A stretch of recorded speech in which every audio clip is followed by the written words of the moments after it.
ਸਤਿ ਸ਼੍ਰੀ ਅਕਾਲ ਬਈ ਸਾਰਿਆਂ ਨੂੰ। ਸਵਾਗਤ ਹੈ ਤੁਹਾਡਾ ਉਡਾਨ ਇੰਸਟੀਚਿਊਟ ਬਠਿੰਡਾ ਦੇ ਆਨਲਾਈਨ ਪਲੇਟਫਾਰਮ ਤੇ।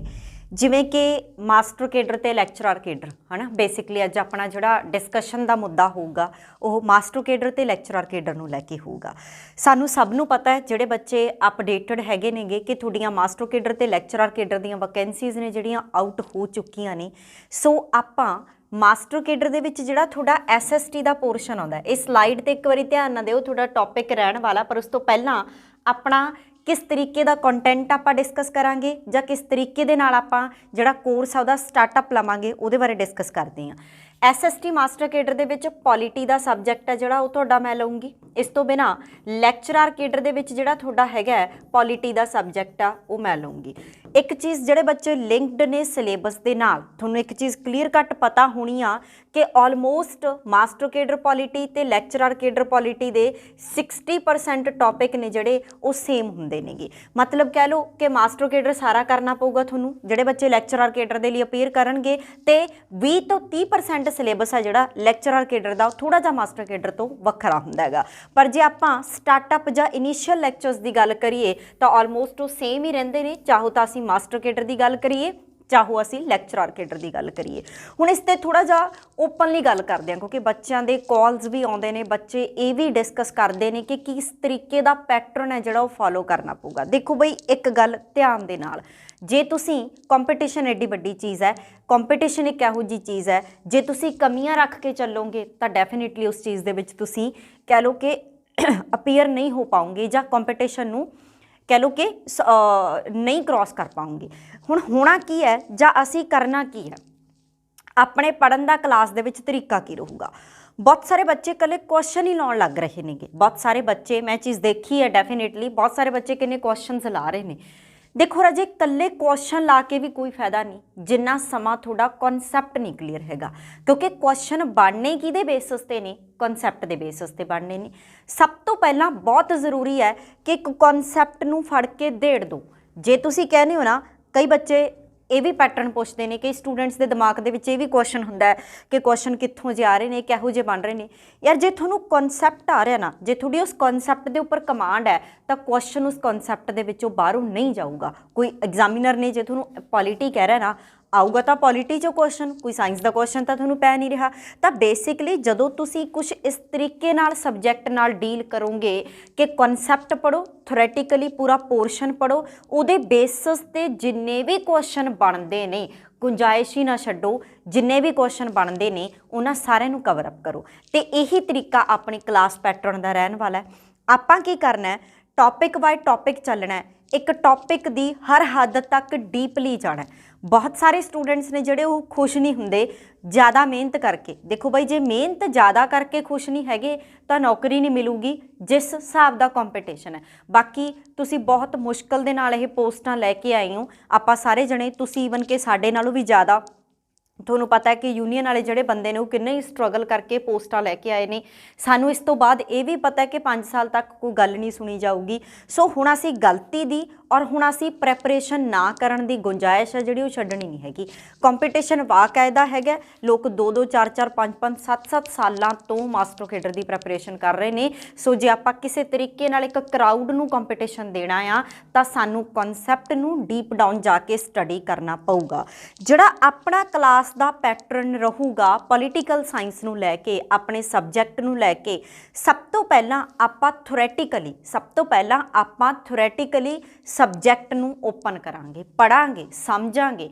ਕਿਤਾਬਾਂ 'ਤੇ ਲਿਖੀਆਂ ਲੈਣਾ ਤੇ ਨੋਟਸਾਂ ਦੇ ਵਿੱਚ ਲਿਖੀਆਂ ਲੈਣਾ ਦੀ ਡੂੰਘਾਈ ਕੀ ਹੋਊਗੀ, ਉਹ ਚੀਜ਼ ਨੂੰ ਸਮਝਣ ਦੀ ਕੋਸ਼ਿਸ਼ ਕਰਾਂਗੇ।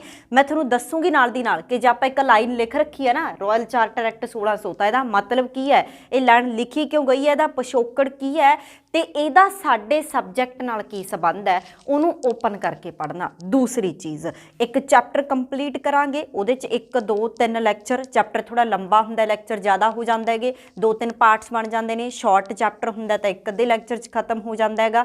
ਇੱਕ ਪੂਰਾ ਡਿਟੇਲਡ ਲੈਕਚਰ ਹੋਊਗਾ, ਸਮਝਾਂਗੇ ਜੜ ਤੋਂ ਲੈ ਕੇ। ਉਹਦੇ ਨਾਲ ਸੰਬੰਧਿਤ ਆਪਾਂ ਜਿਹੜੇ MCQs ਹੈਗੇ ਨੇਗੇ ਉਹਨਾਂ ਨੂੰ ਕਵਰ ਅਪ ਕਰਾਂਗੇ। ਹੁਣ ਦੇਖੋ, ਆਪਾਂ ਕਈ ਵਾਰੀ ਕੀ ਕਰਦੇ ਆ, ਕਨਸੈਪਟ ਛੱਡ ਕੇ MCQs ਪਿਕ ਕਰ ਲੈਂਦੇ ਆ। ਜਦੋਂ ਬਾਈ ਆਪਣਾ ਕਨਸੈਪਟ ਤੇ ਕਮਾਂਡ ਨਹੀਂ ਤਾਂ MCQ ਸੋਲਵ ਨਹੀਂ ਹੋਣਗੇ।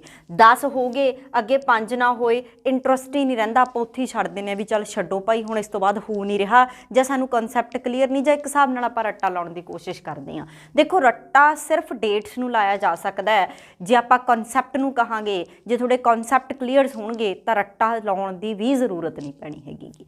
ਦੂਸਰੀ ਚੀਜ਼ ਕੀ ਹੁੰਦੀ ਹੈ ਕਿ ਜਦੋਂ ਆਪਾਂ MCQs ਕਰਦੇ ਹਾਂ, ਹੁਣ ਫॉर एग्जांपल ਨਾ ਤਾਂ ਆਪਾਂ ਇਕੱਲੇ ਕਨਸੈਪਟ ਦੇ ਬੇਸਿਸ ਤੇ ਰਹਿ ਸਕਦੇ ਹਾਂ, ਜਾਂ ਆਪਾਂ ਕਹੀਏ ਕਿ ਕਨਸੈਪਟ ਪੂਰਾ ਸਿੱਖ ਲਓ, ਕਿਉਂਕਿ ਕਿਤੇ ਨਾ ਕਿਤੇ ਤੁਹਾਨੂੰ ਪੁਆਇੰਟ ਟੂ ਪੁਆਇੰਟ MCQs ਦੇ ਥਰੂ ਗੋ ਥਰੂ ਹੋਣਾ ਪੈਂਦਾ ਹੈਗਾ, ਕਿਉਂਕਿ ਐਗਜ਼ਾਮੀਨਰ ਦੇ ਜਿਹੜਾ ਕੁਐਸਚਨ ਪਾਉਣ ਦੀ ਭਾਸ਼ਾ, ਕੁਐਸਚਨ ਪਾਉਣ ਦਾ ਲਹਿਜ਼ਾ, ਪੁਆਇੰਟ ਪਾਉਣ ਦਾ ਲਹਿਜ਼ਾ ਕਿਸ ਤਰੀਕੇ ਦਾ ਉਹ ਸਾਨੂੰ MCQs ਤੋਂ ਹੀ ਪਤਾ ਲੱਗਦਾ ਹੈਗਾ। ਹੁਣ ਆਪਾਂ ਕੀ ਕਰਨਾ, ਇੱਕ ਕਨਸੈਪਟ ਪੂਰਾ ਕਰਨਾ, ਉਹਦੇ ਨਾਲ ਰਿਲੇਟਡ 0 ਤੋਂ ਲੈ ਕੇ 100%, ਮਤਲਬ ਆਪਾਂ ਕੋਈ ਆਮ ਪ੍ਰਸ਼ਨ ਨਹੀਂ ਛੱਡਣਾ, ਕੋਈ ਖਾਸ ਤਾਂ ਛੱਡਣੇ ਕੀ ਹੈਗਾ, ਆਮ ਤੋਂ ਖਾਸ ਤੱਕ ਸਾਰੇ ਪ੍ਰਸ਼ਨ MCQs ਨੇ ਜਿਹੜੇ ਰਿਲੇਟਡ ਟੂ ਰੈਲੇਵੈਂਟ ਟੌਪਿਕ ਆਪਾਂ ਕੀ ਕਰਾਂਗੇ, ਪੂਰੇ ਦੇ ਪੂਰੇ ਓਪਨ ਕਰਕੇ ਪੜਾਂਗੇ। ਹੁਣ ਤੁਸੀਂ ਆਪ ਦੇਖੋ ਯਾਰ, ਆਪ ਸੋਚੋ ਵੀ ਜਿਹੜਾ ਬੰਦਾ ਤੁਹਾਨੂੰ ਐਗਜ਼ਾਮ ਪਾਉਂਦਾ ਡੈਫੀਨੇਟਲੀ ਕਿਤੋਂ ਨਾ ਕਿਤੋਂ ਕੁਐਸਚਨ ਤਾਂ ਪਿਕ ਕਰੂਗੀ। ਇਹ ਤਾਂ ਹੈ ਨਹੀਂਗਾ ਕਿ ਆਪ ਖੁਦ ਕੁਐਸਚਨ ਬਣਾਏ ਜਾਂਦੇ ਨੇਗੇ, ਪ੍ਰੀਵੀਅਸ ਈਅਰ ਪੇਪਰਸ ਨੇ ਜਿਹੜੇ, ਪ੍ਰੀਵੀਅਸ ਈਅਰ ਕੁਐਸਚਨਸ ਨੇ ਜਿਹੜੇ ਉਹ ਰਿਪੀਟਡਲੀ ਆ ਜਾਂਦੇ ਨੇ। ਇਸ ਤੋਂ ਬਿਨਾਂ ਕੀ ਹੁੰਦਾ ਹੈਗਾ ਕਿ ਜਿੰਨੇ ਵੀ ਕੁਐਸਚਨਸ ਨੇ ਅਲੱਗ-ਅਲੱਗ ਪੇਪਰਾਂ 'ਚ ਆਏ ਹੋਏ ਨੇ ਉਹ ਆ ਜਾਂਦੇ ਨੇ। ਮਤਲਬ ਆਪਾਂ ਪੂਰੀ ਤਹਿ ਤੱਕ ਜਾਵਾਂਗੇ, ਆਪਾਂ UPSC ਲੈਵਲ ਦੇ ਕੁਐਸਚਨਸ ਤੱਕ ਜਾ ਕੇ ਇਹਨਾਂ ਚੀਜ਼ਾਂ ਨੂੰ ਸਟੱਡੀ ਕਰਾਂਗੇ। ਇਹ ਨਹੀਂ ਹੋਊਗਾ ਕਿ ਕੱਲ੍ਹ ਨੂੰ ਕੋਈ ਗੁੰਜਾਇਸ਼ ਰਹੂਗੀ ਕਿ ਕੁਐਸਚਨ ਕਿਤੋਂ ਹੋਰ ਆ ਜਾਊਗਾ, ਤੇ ਕੱਲ੍ਹ ਨੂੰ ਕੋਈ ਗੁੰਜਾਇਸ਼ ਰਹੂਗੀ ਕਿ ਪੇਪਰ ਦੇ ਵਿੱਚ ਕੁਛ ਇਸ ਤਰੀਕੇ ਦਾ ਕਨਸੈਪਟ ਆ ਜਾਊਗਾ ਜਿਹੜਾ ਤੁਹਾਨੂੰ ਸਮਝ ਨਹੀਂ ਆਉਣਾ। ਸੋ ਸਮਝਣਾ ਜ਼ਰੂਰੀ ਹੈ, ਜ਼ਰੂਰੀ ਹੈ ਕਨਸੈਪਟ ਨੂੰ ਡੀਪ ਡਾਊਨ ਜਾ ਕੇ ਸਟੱਡੀ ਕਰਨਾ, ਤੇ ਜ਼ਰੂਰੀ ਹੈ ਉਹਦੇ ਬੇਸਿਸ ਤੇ ਜਾ ਕੇ ਕੁਐਸਚਨਸ ਨੇ ਜਿਹੜੇ ਉਹ ਡਿਸਕਸ ਕਰਨੇ ਜਾਂ ਕੁਐਸਚਨਸ ਉਹ ਪੜ੍ਹਨੇ। ਅਸੀਂ ਆਪਦੇ ਲੈਵਲ ਤੇ ਸਮਝਦੇ ਹਾਂ ਇੱਕ ਕ੍ਰੂਸ਼ਲੀ ਤੁਹਾਡਾ ਲਾਈਫ ਦੇ ਵਿੱਚ ਇਕਨੋਮਿਕਲੀ ਸੈਟਲਡ ਹੋਣਾ ਬਹੁਤ ਜ਼ਿਆਦਾ ਜ਼ਰੂਰੀ ਪੁਆਇੰਟ ਹੁੰਦਾ ਹੈਗਾ। ਕਈ ਸਟੂਡੈਂਟਸ ਇਹੋ ਜਿਹੇ ਵੀ ਹੋਣਗੇ ਜਿਨ੍ਹਾਂ ਲਈ ਇਹ ਲਾਸਟ ਮੌਕਾ ਹੋਊਗਾ, ਜਿਹੜੇ ਇਸ ਤੋਂ ਬਾਅਦ ਓਵਰ ਏਜ ਹੋ ਜਾਣਗੇ, ਜਿਹੜੇ ਅਗਲੇ ਵਾਰੀ ਭਰਤੀ ਦੀ ਵੇਟ ਕਰਨਗੇ, ਸ਼ਾਇਦ ਅਗਲੀ ਵਾਰੀ ਭਰਤੀ ਦੇ ਵਿੱਚ ਓਵਰ ਏਜ ਹੋ ਜਾਣਗੇ। ਸੋ ਬੇਸਿਕਲੀ ਇਹ ਸਾਰਾ ਕਨਸੈਪਟ ਉਹ ਸਾਰੇ ਬੱਚਿਆਂ ਦੇ ਲਈ ਹੈ ਜਿਹੜੇ ਵਾਕਾਇਦਾ ਹੀ ਇੱਕ ਕੰਪੀਟੀਸ਼ਨ ਨੂੰ ਸੀਰੀਅਸ ਨੋਟ ਤੇ ਲੈ ਕੇ ਤਿਆਰੀ ਕਰਨ ਦੇ ਮੂਡ 'ਚ ਹੈਗੇ ਨੇ। ਦੇਖੋ ਜਿਨ੍ਹਾਂ ਨੇ ਤਾਂ ਕਰਨਾ ਟਾਈਮ ਪਾਸ ਈਜ਼ੀ, ਤਾਂ ਉਹ ਤਾਂ ਬਈ ਆਪਦੇ ਵੱਲੋਂ ਕੁਛ ਵੀ ਚੱਕ ਚੁੱਕ ਕੇ ਪੜ੍ਹ ਸਕਦੇ ਹੋ, ਕੋਈ ਚੱਕਰ ਨਹੀਂ, ਤੁਹਾਡੀ ਆਪਣੀ ਮਰਜ਼ੀ ਆ। ਪਰ ਜਿਹੜੇ ਵਾਕਾਇਦਾ ਕੰਪੀਟੀਸ਼ਨ ਦਾ ਇੱਕ ਮਜ਼ਾ ਹੁੰਦਾ ਯਾਰ, ਜਦੋਂ ਤੁਸੀਂ ਪੜ੍ਹਦੇ ਹੋ ਨਾ ਸਬਜੈਕਟ ਨੂੰ, ਤਾਂ ਸਬਜੈਕਟ ਦਾ ਵੀ ਆਪਣਾ ਮਜ਼ਾ, ਉਹਨੂੰ ਦੇੜ ਕੇ ਪੜ੍ਹੋ ਤਾਂ ਕਿ ਤੁਹਾਨੂੰ ਪਤਾ ਲੱਗੇ ਵੀ ਯਾਰ ਕਿਤੋਂ ਮਰਜ਼ੀ ਇੰਨਾ ਕੌਨਫੀਡੈਂਸ ਤੁਸੀਂ ਫੀਲ ਕਰੋ ਕਿ ਯਾਰ ਐਗਜ਼ਾਮੀਨਰ ਜਿੱਥੋਂ ਮਰਜ਼ੀ ਕੁਐਸਚਨ ਪਾ ਦੇ, ਇੱਕ ਟੌਪਿਕ ਹੈ ਤੇ ਮੈਂ ਉਹਦੇ ਸਾਰੇ ਖੂੰਜੇ ਨੇ ਜਿਹੜੇ ਫਰੋਲ ਰੱਖੇ ਨੇ, ਤਾਂ ਆਪਾਂ ਕੁਛ ਇਸ ਤਰੀਕੇ ਦੀ ਤਿਆਰੀ ਦਾ ਪੈਟਰਨ ਹੈ ਜਿਹੜਾ ਉਹ ਲੈ ਕੇ ਚੱਲਾਂਗੇ। ਦੂਸਰੀ ਇੰਪੋਰਟੈਂਟ ਅਨਾਊਂਸਮੈਂਟ, ਜਿਹੜੇ ਵੀ ਬੱਚਿਆਂ ਨੂੰ ਇਹ ਥਿਓਰੈਟੀਕਲ ਲੈਕਚਰ ਜੋ ਵੀ ਅਸੀਂ PDF ਦੀ ਫਾਰਮ ਦੇ ਵਿੱਚ ਲੈ ਕੇ ਆ ਰਹੇ ਹਾਂ, ਉਹਨਾਂ ਦੀ PDF, ਕਿਉਂਕਿ ਨਾਲ ਦੀ ਨਾਲ ਮੈਂ ਕੁਛ ਨੋਟ ਡਾਊਨ ਵੀ ਕਰਾਉਂਗੀ। ਤੁਹਾਨੂੰ PDF ਦਾ ਪਤਾ ਹੈ ਕਿ PDF ਦੇ ਵਿੱਚ ਆਪਾਂ ਸ਼ਾਰਟ ਕੰਟੈਂਟ ਲੈ ਕੇ ਆਉਣਾ ਹੁੰਦਾ, ਇਹਨੂੰ ਆਪਾਂ ਡਿਟੇਲ ਦੇ ਵਿੱਚ ਫੁੱਲੀ ਕਰਾਂਗੇ। 2 ਲਾਈਨਾਂ ਲਿਖੀਆਂ ਦਾ ਮਤਲਬ ਆਪਣੇ ਕੋਲੇ 10 ਪੁਆਇੰਟ ਨਿਕਲ ਕੇ ਆਉਣਗੇ ਇਹਨਾਂ ਦੇ ਵਿੱਚੋਂ।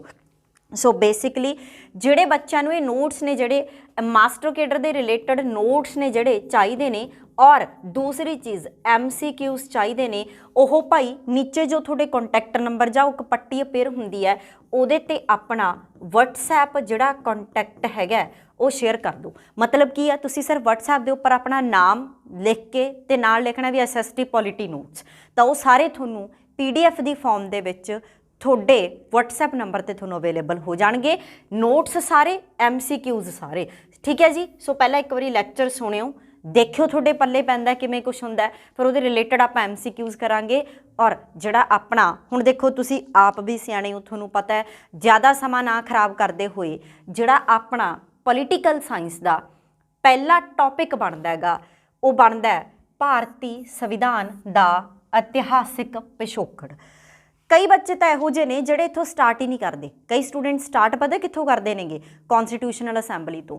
ਸੰਵਿਧਾਨਕ ਸਭਾ ਜਾ ਕੇ ਬਣਦੀ ਹੈ 1935 ਦੇ ਐਕਟ ਦਾ ਇੰਪੈਕਟ ਹੈਗਾ ਡੈਫੀਨੇਟਲੀ। 1940 ਦੇ ਵਿੱਚ ਆਉਂਦਾ ਪਹਿਲੀ ਵਾਰੀ, ਤੇ 1945 ਦੇ ਵਿੱਚ ਕੰਮ ਸ਼ੁਰੂ ਹੁੰਦਾ, 46 'ਚ ਜਾ ਕੇ ਆਪਾਂ 47 'ਚ ਜਾ ਕੇ ਕੰਮ ਪੂਰਾ ਕਰਦੇ ਹਾਂ। ਕੀ ਭਾਰਤੀ ਸੰਵਿਧਾਨ ਇੱਕ 2, 4, 5 ਸਾਲਾਂ ਦੀ ਗੇਮ ਸੀ? ਨਹੀਂ, ਇਹਦਾ ਇੱਕ ਇਤਿਹਾਸਕ ਪਿਛੋਕੜ ਰਿਹਾ। ਕਿਸ ਤਰੀਕੇ ਦੇ ਨਾਲ ਈਸਟ ਇੰਡੀਆ ਕੰਪਨੀ ਦਾ ਭਾਰਤ ਆਉਣਾ, ਕਿਸ ਤਰੀਕੇ ਦੇ ਨਾਲ ਭਾਰਤੀ ਸੰਵਿਧਾਨ ਦਾ ਨੀਂਹ ਰੱਖਿਆ ਜਾਣਾ, ਕਿਵੇਂ ਅਸੀਂ ਉਹਨਾਂ ਇਨਸੀਡੈਂਟਸ ਨੂੰ, ਉਹਨਾਂ ਘਟਨਾਵਾਂ ਨੂੰ ਲਿੰਕ ਕਰਾਂਗੇ ਪੋਲੀਟੀਕਲ ਸਾਇੰਸ ਦੇ ਨਾਲ, ਇੱਕ ਇਤਿਹਾਸਕ ਘਟਨਾਵਾਂ ਨੂੰ ਪੋਲੀਟੀਕਲ ਕੰਟੈਂਟ ਦੇ ਨਾਲ ਲਿੰਕ ਕਰਕੇ ਕਿ ਉਹਨਾਂ ਇਤਿਹਾਸਕ ਘਟਨਾਵਾਂ ਦਾ ਭਾਰਤੀ ਸੰਵਿਧਾਨ ਬਣਨ ਦੇ ਵਿੱਚ ਕਿੰਨਾ ਕੁ ਯੋਗਦਾਨ ਹੈ ਸਮੇਂ-ਸਮੇਂ ਤੇ। ਕੋਈ ਐ ਨਹੀਂ ਹੋਇਆ ਕਿ 1946 ਦੇ ਵਿੱਚ ਸੰਵਿਧਾਨਕ ਸਭਾ ਆ ਗਈ, ਪਾਰਲੀਮੈਂਟ ਬਣ ਗਈ, ਬਜਟ ਬਣ ਗਿਆ, ਨਹੀਂ ਜੀ। ਇਹਨਾਂ ਚੀਜ਼ਾਂ ਦੀਆਂ ਜੜ੍ਹਾਂ ਲਗਭਗ 300-400 ਸਾਲ ਪਹਿਲਾਂ ਲੱਗ ਚੁੱਕੀਆਂ ਸੀ, ਜਿਹੜੀਆਂ ਅਸੀਂ ਕਿਹੜੇ ਟੌਪਿਕ ਦੇ ਵਿੱਚ ਪੜ੍ਹਦੇ ਹਾਂ, ਭਾਰਤੀ ਸੰਵਿਧਾਨ ਦਾ ਇਤਿਹਾਸਕ ਪਿਛੋਕੜ। ਸ਼ੁਰੂ ਕਰਦੇ ਹਾਂ ਜੀ। ਰਾਇਲ ਚਾਰਟਰ ਆਉਂਦਾ ਹੈ 1600 ਦੇ ਵਿੱਚ। ਕੀ ਹੈ ਰਾਇਲ ਚਾਰਟਰ? ਅਜੇ ਤੁਸੀਂ ਕੁਝ ਨਹੀਂ ਸੋਚਣਾ, ਅਜੇ ਤੁਸੀਂ ਕੋਈ ਗੇਮ ਨਹੀਂ ਸੋਚਣੀ, ਈਸਟ ਇੰਡੀਆ ਕੰਪਨੀ ਜਾਂ ਲੜਾਈਆਂ ਜਾਂ ਕੁਝ ਨਹੀਂ, ਨਥਿੰਗ। ਹਜੇ ਸਿਰਫ ਈਸਟ ਇੰਡੀਆ ਕੰਪਨੀ ਜਿਹੜੀ ਹੈਗੀ ਹੈ ਉਹ ਭਾਰਤ ਦੇ ਵਿੱਚ ਐਂਟਰੀ ਕਰ ਰਹੀ ਹੈ। ਸਟਾਰਟਿੰਗ ਦੇ ਵਿੱਚ ਈਸਟ ਇੰਡੀਆ ਕੰਪਨੀ ਦੇ ਦਿਮਾਗ ਦੇ ਵਿੱਚ ਕੋਈ ਇਹੋ ਜਿਹੀ ਪਰਸੈਪਸ਼ਨ ਨਹੀਂ ਹੈਗੀ ਕਿ ਉਹ ਰਾਜ ਕਰਨਗੇ। ਨੋ, ਕੋਈ ਰਾਜ ਨਹੀਂ ਹੋ ਰਿਹਾ ਜੀ, ਕੋਈ ਇਸ ਪਰਪਸ ਤੋਂ ਨਹੀਂ ਆ ਰਹੇ। ਉਹ ਸਿਰਫ ਕੀ ਕਰ ਰਹੇ ਨੇ, ਜਿਹੜਾ ਇੰਡੀਅਨ ਓਸ਼ੀਅਨ ਹੈ ਜਾਂ ਜਿਹੜਾ ਭਾਰਤ ਹੈ ਉਹਦੇ ਵਿੱਚ ਵਪਾਰ ਕਰਨ ਦੇ ਪਰਪਸ ਤੋਂ ਆ ਰਹੇ ਨੇ। ਤੇ ਈਸਟ ਇੰਡੀਆ ਕੰਪਨੀ ਇੱਕ ਵਪਾਰੀ ਵਰਗ ਦੀ ਕੰਪਨੀ ਹੈ। ਕਿਤੇ ਨਾ ਕਿਤੇ ਬ੍ਰਿਟਿਸ਼ ਸਰਕਾਰ ਦਾ ਕੋਈ ਇੰਟਰਫੇਰੈਂਸ ਨਹੀਂ ਹੈਗਾ। ਇੰਗਲੈਂਡ ਵਾਲੇ ਨਹੀਂ ਚਾਹ ਰਹੇ ਕਿ ਅਸੀਂ ਜਾ ਕੇ ਭਾਰਤ ਤੇ ਰਾਜ ਕਰਾਂਗੇ। 1600 ਦਾ ਸਮਾਂ, ਜਿਵੇਂ ਹੁਣ ਯਾਰ ਆਪਾਂ ਕਹੀਏ ਆਪਣਾ ਕੋਈ ਸਰਕਲ, ਆਪਾਂ ਇੱਕ ਗਰੁੱਪ ਬਣਾ ਲਈਏ, ਆਪਾਂ ਕਹੀਏ ਵੀ ਆਪਾਂ ਬਿਜ਼ਨਸ ਸ਼ੁਰੂ ਕਰਦੇ ਹਾਂ, 5-7 ਬੰਦੇ, ਆਪਾਂ ਕਹਿ ਲਓ ਕਿ ਆਪਣੇ ਕੋਲੇ ਪੈਸਾ, ਆਪਾਂ ਇਨਵੈਸਟਮੈਂਟ ਕਰਨੀ ਸ਼ੁਰੂ ਕਰਦੇ ਹਾਂ, 5-7 ਬੰਦੇ ਰਲੇ ਹੋਏ, ਆਪਾਂ ਬਿਜ਼ਨਸ ਸਟਾਰਟਅਪ ਲੈਂਦੇ ਹਾਂ। ਉਹੀ ਚੀਜ਼ ਹੈ ਈਸਟ ਇੰਡੀਆ ਕੰਪਨੀ। ਇੱਕ ਅਰਿਸਟੋਕਰੇਟਸ, ਇੱਕ ਰਿਚ ਵਪਾਰੀ ਵਰਗ ਹੈ ਇੰਗਲੈਂਡ ਦਾ, ਜਿਹੜਾ ਕਿ ਚਾਹੁੰਦਾ ਹੈ ਕਿ ਅਸੀਂ ਭਾਰਤ ਆ ਕੇ ਵਪਾਰ ਕਰੀਏ। ਹੁਣ ਆਪਣੇ ਅੰਬਾਨੀ ਅਡਾਨੀ ਵਰਗੇ ਵੀ ਤਾਂ ਬਾਹਰ ਜਾ ਕੇ ਵਪਾਰ ਕਰਦੇ ਨੇ, ਸੇਮ ਚੀਜ਼ ਹੋ ਰਹੀ ਹੈ। ਉਹਦੇ ਲਈ ਕੀ ਹੁੰਦਾ ਹੈਗਾ, ਉਹ ਪਰਮਿਸ਼ਨ ਲੈਂਦੇ ਨੇ। ਹੁਣ ਦੇਖੋ ਜੀ, ਅਸੀਂ ਇੱਕ ਦੇਸ਼ ਤੋਂ ਦੂਜੇ ਦੇਸ਼ ਦੇ ਵਿੱਚ ਵਪਾਰ ਕਰਨ ਜਾ ਰਹੇ ਹਾਂ ਤਾਂ ਡੈਫੀਨੇਟਲੀ ਸਾਨੂੰ ਸਾਡੇ ਕੰਟਰੀ ਤੋਂ, ਸਾਡੇ ਦੇਸ਼ ਤੋਂ ਕੁਛ ਨਾ ਕੁਛ ਪਰਮਿਸ਼ਨਸ ਤਾਂ ਇੰਟਰਨੈਸ਼ਨਲ ਟ੍ਰੇਡਿੰਗ ਦੀਆਂ ਲੈਣੀਆਂ ਹੀ ਪੈਣਗੀਆਂ। ਈਸਟ ਇੰਡੀਆ ਕੰਪਨੀ ਕੀ ਕਰਦੀ ਹੈ, ਇੰਗਲੈਂਡ ਸਰਕਾਰ ਤੋਂ ਪਰਮਿਸ਼ਨ ਲੈਂਦੀ ਹੈ ਕਿ ਭਾਈ ਸਾਨੂੰ ਭਾਰਤੀਆਂ ਦੇ ਜਾਂ ਭਾਰਤੀ ਦੇਸ਼ ਦੇ ਵਿੱਚ ਜਾ ਕੇ ਵਪਾਰ ਕਰਨ ਦੀ ਪਰਮਿਸ਼ਨ ਦੇ ਦਿਓ।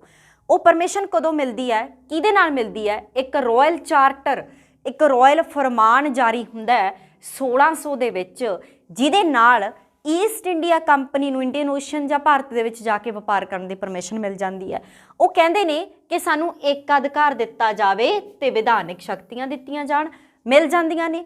ਰਾਇਲ ਚਾਰਟਰ, ਰਾਇਲ ਫਰਮਾਨ ਜਾਰੀ ਹੁੰਦਾ ਹੈ ਤਰੀਕ 31 ਦਸੰਬਰ ਦੀ ਸ਼ਾਮ, ਥੋੜਾ ਜਿਹਾ ਡਰਾਮੈਟਿਕਲੀ ਪੜ੍ਹਦੇ ਹਾਂ, 31 ਦਸੰਬਰ ਦੀ ਸ਼ਾਮ। ਕਿਸੇ ਨੂੰ ਨਹੀਂ ਪਤਾ ਹੁੰਦਾ ਕਿ 400 ਸਾਲ ਅਗਲੇ ਤੈਅ ਹੋ ਜਾਣਗੇ, ਜਾਂ ਭਾਰਤ ਦੇ ਸੰਵਿਧਾਨ ਜਾਂ ਭਾਰਤ ਦੇ ਉੱਪਰ ਕੀ ਹੋਊਗਾ, ਕਿਵੇਂ ਹੋਊਗਾ, ਉਹਦੀ ਨਹੀਂ ਰੱਖੀ ਜਾਊਗੀ, ਕੁਛ ਨਹੀਂ।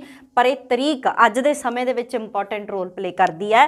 31 ਦਸੰਬਰ 1600 ਨੂੰ ਰਾਇਲ ਚਾਰਟਰ ਇਸ਼ੂ ਹੁੰਦਾ ਹੈ, ਜਿਹਨੇ ਈਸਟ ਇੰਡੀਆ ਕੰਪਨੀ ਨੂੰ ਇੱਕ ਅਧਿਕਾਰ ਦਿੱਤਾ। ਇੱਕ ਅਧਿਕਾਰ ਦਾ ਕੀ ਮਤਲਬ ਹੈ?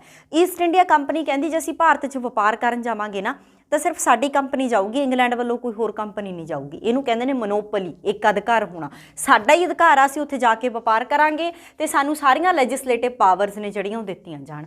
ਹੋ ਗਿਆ ਜੀ, ਫਰਮਾਨ ਜਾਰੀ ਹੋ ਗਿਆ। ਇੱਕ ਅਧਿਕਾਰ ਸੀ ਜਿਹੜਾ ਈਸਟ ਇੰਡੀਆ ਕੰਪਨੀ ਨੂੰ ਮਿਲ ਗਿਆ। ਈਸਟ ਇੰਡੀਆ ਕੰਪਨੀ ਦੀ ਐਂਟਰੀ ਹੋਊਗੀ ਤੇ ਈਸਟ ਇੰਡੀਆ ਕੰਪਨੀ ਨੇ ਭਾਰਤ ਵਿੱਚ ਆ ਕੇ ਵਪਾਰ ਕਰਨਾ ਸ਼ੁਰੂ ਕਰਤਾ। ਹੁਣ ਦੇਖੋ, ਮੈਂ ਤੁਹਾਨੂੰ ਕਹਿ ਰਹੀ ਹਾਂ ਕਿ ਬੇਸਿਕ ਪਰਪਸ ਕੀ ਹੈ। ਵਪਾਰ ਕਰਨ ਆ ਰਹੇ ਨੇ, ਖੰਡ, ਚਾਹ, ਨੀਲ, ਕਪਾਹ, ਮਸਾਲੇ, ਅਫੀਮ ਆਦਿ ਦਾ ਵਪਾਰ ਕਰਨ ਆ ਰਹੇ ਨੇ। ਠੀਕ ਹੈ ਜੀ। ਹੈ ਕੀ ਹੈ? ਜਿਹੜੀ ਉਹ ਕੰਪਨੀ ਹੈ, ਇੱਕ ਗਵਰਨਰ ਹੈ ਤੇ 24 ਡਾਇਰੈਕਟਰ ਬੰਦੇ ਨੇ। ਟੋਟਲ 216 ਬੰਦੇ ਨੇ ਜਿਹੜੇ ਟੋਟਲ ਮਿਲ ਕੇ ਆਏ ਸੀ। 225 ਬੰਦੇ ਨੇ ਜਿਹੜੇ ਵਪਾਰ ਕਰਨ ਵਾਲੇ ਨੇ। ਵਪਾਰ ਵਰਗ ਹੈ, ਇੱਕ ਰਿਚ ਅਰਿਸਟੋਕਰੇਟਸ ਦਾ ਵਰਗ ਹੈ। ਹੁੰਦਾ ਕੀ ਅਸਲ ਦੇ ਵਿੱਚ, ਇਹ ਵਪਾਰ ਕਰਨ ਦੇ ਪਰਪਸ ਦੇ ਵਿੱਚੋਂ ਜਾਂ ਪਰਪਸ ਤੋਂ ਭਾਰਤ ਦੇ ਵਿੱਚ ਐਂਟਰ ਹੋ ਜਾਂਦੇ ਨੇ। ਜੇ ਆਪਾਂ ਗੱਲ ਕਰੀਏ ਉਸ ਤੋਂ ਬਾਅਦ ਕੀ ਹੁੰਦਾ ਹੈਗਾ, ਜਦੋਂ ਵਪਾਰ ਕਰਨ ਦੇ ਪਰਪਸ ਤੋਂ ਭਾਰਤ ਦੇ ਵਿੱਚ ਐਂਟਰ ਹੁੰਦੇ ਨੇ ਤਾਂ ਜਦੋਂ ਇਹ ਉਤਰਦੇ ਨੇ 1608 ਦੇ ਵਿੱਚ, ਪਹਿਲਾ ਜਹਾਜ਼ ਇਹਨਾਂ ਦਾ ਆ ਕੇ ਕਿੱਥੇ ਉਤਰਦਾ ਹੈ? ਸੂਰਤ ਦੇ ਵਿੱਚ। ਬਹੁਤ ਸਾਰੇ ਸਟੂਡੈਂਟਸ ਨੇ ਨਾ ਜਿਹੜੇ ਇਸ ਚੀਜ਼ ਨਾਲ ਕਨਫਿਊਜ਼ ਹੁੰਦੇ ਨੇ, ਉਹਨਾਂ ਨੂੰ ਲੱਗਦਾ ਹੈ ਕਿ ਅੰਗਰੇਜ਼ਾਂ ਨੇ ਆਪਣੀ ਪਹਿਲੀ ਫੈਕਟਰੀ ਹੈ ਜਿਹੜੀ ਉਹ ਸੂਰਤ ਚਲਾਈ ਸੀ। ਨਹੀਂ ਬਾਈ, ਸੂਰਤ ਦੇ ਵਿੱਚੋਂ ਜਹਾਜ਼ ਲੈ ਕੇ ਆਏ ਸੀ। ਪਹਿਲੀ ਫੈਕਟਰੀ ਹੈ ਜਿਹੜੀ ਉਹ ਮਸੂਲੀਪਟਨਮ ਦੇ ਵਿੱਚ ਲੱਗੀ ਹੈ 1612 ਦੇ ਵਿੱਚ, ਤੇ ਦੂਜੀ ਫੈਕਟਰੀ ਲੱਗੀ ਹੈ 11 'ਚ, ਤੇ ਦੂਜੀ ਲੱਗੀ ਹੈ 1612 ਸੂਰਤ ਦੇ ਵਿੱਚ। ਪਰ ਹਾਂ, ਇੰਨਾ ਜ਼ਰੂਰ ਹੈ ਕਿ 1608 ਦੇ ਵਿੱਚ ਉਹ ਆ ਕੇ ਕਿੱਥੇ ਉਤਰਦੇ ਨੇ? ਸੂਰਤ ਦੇ ਵਿੱਚ ਆ ਕੇ ਲੈਂਡ ਕਰਦੇ ਨੇ, ਉਹਨਾਂ ਦਾ ਜਹਾਜ਼ ਲੈਂਡ ਕਰਦਾ ਹੈਗਾ। ਠੀਕ ਹੈ। ਹੁਣ ਕੀ ਹੁੰਦਾ ਹੈ, ਹੌਲੀ ਹੌਲੀ ਉਹ ਸਾਰਾ ਐਨਾਲਾਈਜ਼ ਕਰ ਰਹੇ ਨੇ। ਇੱਕ ਵਪਾਰੀ ਜਿਹੜਾ ਦਿਮਾਗ ਆ ਉਹੀ ਚੱਲ ਰਿਹਾ ਕਿ ਅਸੀਂ ਵਪਾਰ ਕਿਸ ਤਰੀਕੇ ਨਾਲ ਕਰਨਾ ਹੈ, ਕਿਵੇਂ ਕਰਨਾ ਹੈ, ਕੀ ਕਰਨਾ ਹੈ। ਇਹ ਪੁਆਇੰਟ ਤੁਹਾਡੇ ਲਈ ਬਹੁਤ ਜ਼ਰੂਰੀ ਰਹਿੰਦੇ ਨੇ, ਠੀਕ ਹੈ ਜੀ। ਅਗਲਾ ਪੁਆਇੰਟ ਕੀ ਹੈ, ਇੱਕ ਗੇਮ ਚੇਂਜਿੰਗ ਪੁਆਇੰਟ ਆਉਂਦਾ ਹੈਗਾ। ਉਦੋਂ ਨਹੀਂ ਪਤਾ ਹੁੰਦਾ ਕਿ ਇਹ ਚੀਜ਼ ਐਡੀ ਵੱਡੀ ਗੇਮ ਚੇਂਜਿੰਗ ਹੋਊਗੀ। ਕਿਵੇਂ ਗੇਮ ਚੇਂਜ ਹੋਊਗਾ? ਸਵਾਲੀ ਦਾ ਯੁੱਧ ਹੁੰਦਾ। ਸਵਾਲੀ ਜਿਹੜਾ ਤੁਹਾਡਾ ਸੂਰਤ ਹੈਗਾ ਉਹਦੇ ਵਿੱਚ ਛੋਟੀ ਜਿਹੀ ਜਗ੍ਹਾ ਹੈਗੀ ਹੈ ਸਵਾਲੀ। 1612 ਦਾ ਸਮਾਂ ਸਵਾਲੀ ਦਾ ਯੁੱਧ ਹੁੰਦਾ ਹੈ। ਕਿਹਦੇ ਵਿਚਕਾਰ ਹੁੰਦਾ? ਹੁਣ ਦੇਖੋ ਸਾਨੂੰ ਇੱਕ ਚੀਜ਼ ਪਤਾ, 1498 ਦੇ ਵਿੱਚ ਪੁਰਤਗਾਲੀ ਆਲਰੇਡੀ ਸਾਡੇ ਭਾਰਤ ਦੇ ਵਿੱਚ ਬੈਠੇ ਹੋਏ ਨੇ। ਵਾਸਕੋ ਡੀ ਗਾਮਾ ਵਾਸ ਦਾ ਫਸਟ ਪੁਰਤਗੀ ਜਿਹੜਾ ਆ ਚੁੱਕਿਆ, ਬੈਠੇ ਹੋਏ ਨੇ। ਅੰਗਰੇਜ਼ਾਂ ਤੋਂ ਪਹਿਲਾਂ, ਬ੍ਰਿਟਿਸ਼ਨਸ ਤੋਂ ਪਹਿਲਾਂ ਭਾਰਤ ਦੇ ਵਿੱਚ ਆਲਰੇਡੀ ਵਪਾਰ, ਲੈਣਾ ਦੇਣਾ, ਇੱਧਰ ਉੱਧਰ ਜੋ ਕੁਝ ਹੋ ਰਿਹਾ ਉਹ ਪੁਰਤਗੀਜ਼ ਦਾ ਹੋ ਰਿਹਾ। ਸੋ ਪੁਰਤਗੀਜ਼ ਕਿਤੇ ਨਾ ਕਿਤੇ ਈਸਟ ਇੰਡੀਆ ਕੰਪਨੀ ਵਾਲਿਆਂ ਨੂੰ ਰੋਕ ਲਾ ਰਹੇ ਨੇ ਕਿ ਭਾਈ ਅਸੀਂ ਕਿੱਥੇ ਤਾਂ ਪਾਵਰ ਇੱਕ ਜਗ੍ਹਾ ਵੰਡੀ ਜਾਣੀ ਯਾਰ, ਕਿੱਥੇ ਦੋ ਜਗ੍ਹਾ ਵੰਡੀ ਜਾਣੀ, ਕਿੱਥੇ ਸਾਰੀ ਪਾਵਰ ਇੱਕ ਹੱਥ 'ਚ ਹੋਣੀ, ਕਿੱਥੇ ਦੋ ਹੱਥ 'ਚ ਹੋਣੀ, ਸਮਾਨ ਵੀ ਵੰਡਿਆ, ਵਪਾਰ ਵੀ ਵੰਡਿਆ। ਪੁਰਤਗਾਲੀਆਂ ਤੇ ਈਸਟ ਇੰਡੀਆ ਕੰਪਨੀ ਦੇ ਵਿੱਚ ਇੱਕ ਛੋਟੀ ਜਿਹੀ ਲੜਾਈ ਹੁੰਦੀ ਹੈ, ਕੋਈ ਬਾਹਲੀ ਵੱਡੀ ਲੜਾਈ ਨਹੀਂ। 3-4 ਨੇਵੀ ਸ਼ਿਪ ਨੇ ਜਿਹੜੇ ਆਪਸ ਦੇ ਵਿੱਚ ਲੜਦੇ ਨੇ, ਪਰ ਵਿਦ ਗੋਡ ਗ੍ਰੇਸ ਜਿੱਤਦਾ ਕੌਣ ਆ? ਈਸਟ ਇੰਡੀਆ ਕੰਪਨੀ ਜਿੱਤ ਜਾਂਦੀ ਹੈ। ਲਓ ਜੀ, ਹੁਣ ਇਹਦੇ ਨਾਲ ਯੁੱਧ ਕੋਈ ਬਹੁਤਾ ਵੱਡਾ ਨਹੀਂ ਸੀ, ਪਰ ਇਹਦਾ ਇਨਫਲੂਐਂਸ ਕੀ ਪਿਆ, ਇਹਦਾ ਪ੍ਰਭਾਵ ਕੀ ਪਿਆ ਜਿਹੜੇ ਮੁਗਲ ਬਾਦਸ਼ਾਹ ਸੀ। ਹੁਣ ਸਾਨੂੰ ਇੱਕ ਚੀਜ਼ ਸਮਝਣੀ ਪਊਗੀ, ਉਹ ਸਮਾਂ 1611-12 ਦਾ ਉਹ ਸਮਾਂ ਜਦੋਂ ਸਾਡੇ ਦੇਸ਼ ਦੇ ਉੱਪਰ ਕਿਹਦਾ ਰਾਜ ਹੈ? ਮੁਗਲਾਂ ਦਾ ਰਾਜ ਹੈ। ਮੁਗਲਾਂ ਦੀਆਂ ਅੱਖਾਂ ਦੇ ਵਿੱਚ ਈਸਟ ਇੰਡੀਆ ਕੰਪਨੀ ਦੀ ਪੋਜੀਸ਼ਨ ਹੈ ਜਿਹੜੀ ਉਹ ਅੱਛੀ ਬਣ ਜਾਂਦੀ ਹੈ, ਟੌਪ ਤੇ ਚਲੀ ਜਾਂਦੀ ਹੈ। ਵੀ ਭਾਈ ਬੰਦੇ ਘੈਂਟ ਨੇ, ਵੀ ਜਿਹੜੇ 100 ਸਾਲ ਜਾਂ 125 ਸਾਲ ਤੋਂ ਸਾਡੇ ਨਾਲ ਵਪਾਰ, ਪੁਰਤਗੀਜ਼ ਦੀ ਗੱਲ ਕਰ ਰਹੀ ਹਾਂ, ਉਹਨਾਂ ਨੂੰ ਇਹ ਹਰਾ ਰਹੇ ਨੇ, ਇਟ ਮੀਨਸ ਇਹ ਘੈਂਟ ਨੇ। ਉਹਨਾਂ ਦਾ ਹੌਲੀ ਹੌਲੀ ਇਨਫਲੂਐਂਸ ਮੁਗਲਾਂ ਦਾ ਕਿਹਦੇ ਵੱਲ ਵਧਣਾ ਸ਼ੁਰੂ ਹੋ ਜਾਂਦਾ ਹੈ? ਈਸਟ ਇੰਡੀਆ ਕੰਪਨੀ ਦੇ ਵੱਲ ਵਧਣਾ ਸ਼ੁਰੂ ਹੋ ਜਾਂਦਾ ਹੈ। ਤੇ ਈਸਟ ਇੰਡੀਆ ਕੰਪਨੀ ਦੇ ਲਈ ਇੱਕ ਬਹੁਤ ਪੋਜ਼ਿਟਿਵ ਜਿਹੜੀ ਫਾਰਮ ਹੈ ਇਹ ਬਣਦੀ ਆ। ਅੱਗੇ ਜਾ ਕੇ ਮੈਂ ਦੱਸੂਗੀ ਕਿਵੇਂ। ਹੋ ਗਿਆ ਜੀ, ਸਵਾਲੀ ਦਾ ਯੁੱਧ ਹੋ ਰਿਹਾ, ਪੁਰਤਗੀਜ਼ ਨੂੰ ਹਰਾ ਚੁੱਕੇ ਨੇ, ਈਸਟ ਇੰਡੀਆ ਕੰਪਨੀ ਵਾਲੇ ਇਕੱਲੇ ਰਹਿ ਗਏ ਵਪਾਰ ਕਰਨ ਨੂੰ। ਹੁਣ ਹੁੰਦਾ ਕੀ ਹੈ, ਇਸ ਚੀਜ਼ ਤੋਂ ਬਾਅਦ 1608 ਦੇ ਵਿੱਚ ਇੱਕ ਛੋਟੀ ਜਿਹੀ ਐਂਟਰੀ ਹੈ, ਜਿਹੜਾ ਕਿ ਹਿਸਟੋਰੀਕਲ ਪੱਖ ਮਹੱਤਵਪੂਰਨ ਹੈਗਾ। ਥਾਮਸਰੋ ਦੀ ਐਂਟਰੀ ਹੁੰਦੀ ਹੈ ਜਹਾਂਗੀਰ ਦੇ ਦਰਬਾਰ ਦੇ ਵਿੱਚ। ਥਾਮਸਰੋ ਹੈ ਜਿਹੜਾ ਉਹ ਬੇਸਿਕਲੀ ਆਉਂਦਾ ਕਿਉਂ ਹੈ? ਅਸਲ ਦੇ ਵਿੱਚ ਥਾਮਸਰੋ ਸਪੈਸ਼ਲੀ ਸੂਰਤ, ਕਿਉਂਕਿ ਦੇਖੋ ਉਹ ਉਤਰੇ ਵੀ ਕਿੱਥੇ ਨੇ, ਜਹਾਜ਼ ਕਿੱਥੇ ਉਤਰਦਾ ਉਹਨਾਂ ਦਾ? ਸੂਰਤ ਦੇ ਵਿੱਚ ਉਤਰਦਾ। ਅਸਲ ਦੇ ਵਿੱਚ ਉਹ ਚਾਹੁੰਦੇ ਨੇ ਕਿ ਸੂਰਤ ਤੋਂ ਅਸੀਂ ਥੋੜ੍ਹਾ ਜਿਹਾ ਇਸ ਤਰੀਕੇ ਦਾ ਜਿਹੜਾ ਟੈਕਸ ਕੋਲੈਕਸ਼ਨ ਹੈ ਉਹਦਾ ਕੀ ਲੈ ਲਈਏ? ਰਾਈਟ ਲੈ ਲਈਏ, ਅਧਿਕਾਰ ਲੈ ਲਈਏ। ਹੁਣ ਦੇਖੋ ਜਦੋਂ ਜਹਾਂਗੀਰ ਦੇ ਦਰਬਾਰ ਦੇ ਵਿੱਚ ਥਾਮਸਰੋ ਆਉਂਦਾ ਹੈ, ਉਸ ਵੇਲੇ ਤੇ ਜਹਾਂਗੀਰ ਦੀਆਂ ਨਜ਼ਰਾਂ ਦੇ ਵਿੱਚ ਈਸਟ ਇੰਡੀਆ ਕੰਪਨੀ ਥੋੜ੍ਹਾ ਜਿਹਾ ਅੱਛਾ ਜਾ ਰਹੀ ਹੈ, ਕਿਉਂਕਿ ਸਵਾਲੀ ਦਾ ਯੁੱਧ ਨਵਾਂ ਜਿੱਤ ਕੇ ਹਟੇ ਨੇ। ਜਹਾਂਗੀਰ ਕਹਿੰਦਾ ਵੀ ਕੋਈ ਚੱਕਰ ਨਹੀਂ ਭਾਈ, ਸੂਰਤ ਦੇ ਵਿੱਚ ਤੁਹਾਨੂੰ ਟੈਕਸ ਫ੍ਰੀ ਟਰੇਡ ਕਰਨ ਦੀ, ਮਤਲਬ ਤੁਸੀਂ ਟੈਕਸ ਨਹੀਂ ਦਿਓਗੇ, ਤੁਸੀਂ ਵਪਾਰ ਕਰ ਲਓ, ਕੋਈ ਚੱਕਰ ਵਾਲੀ ਗੱਲ ਨਹੀਂ ਹੈਗੀ।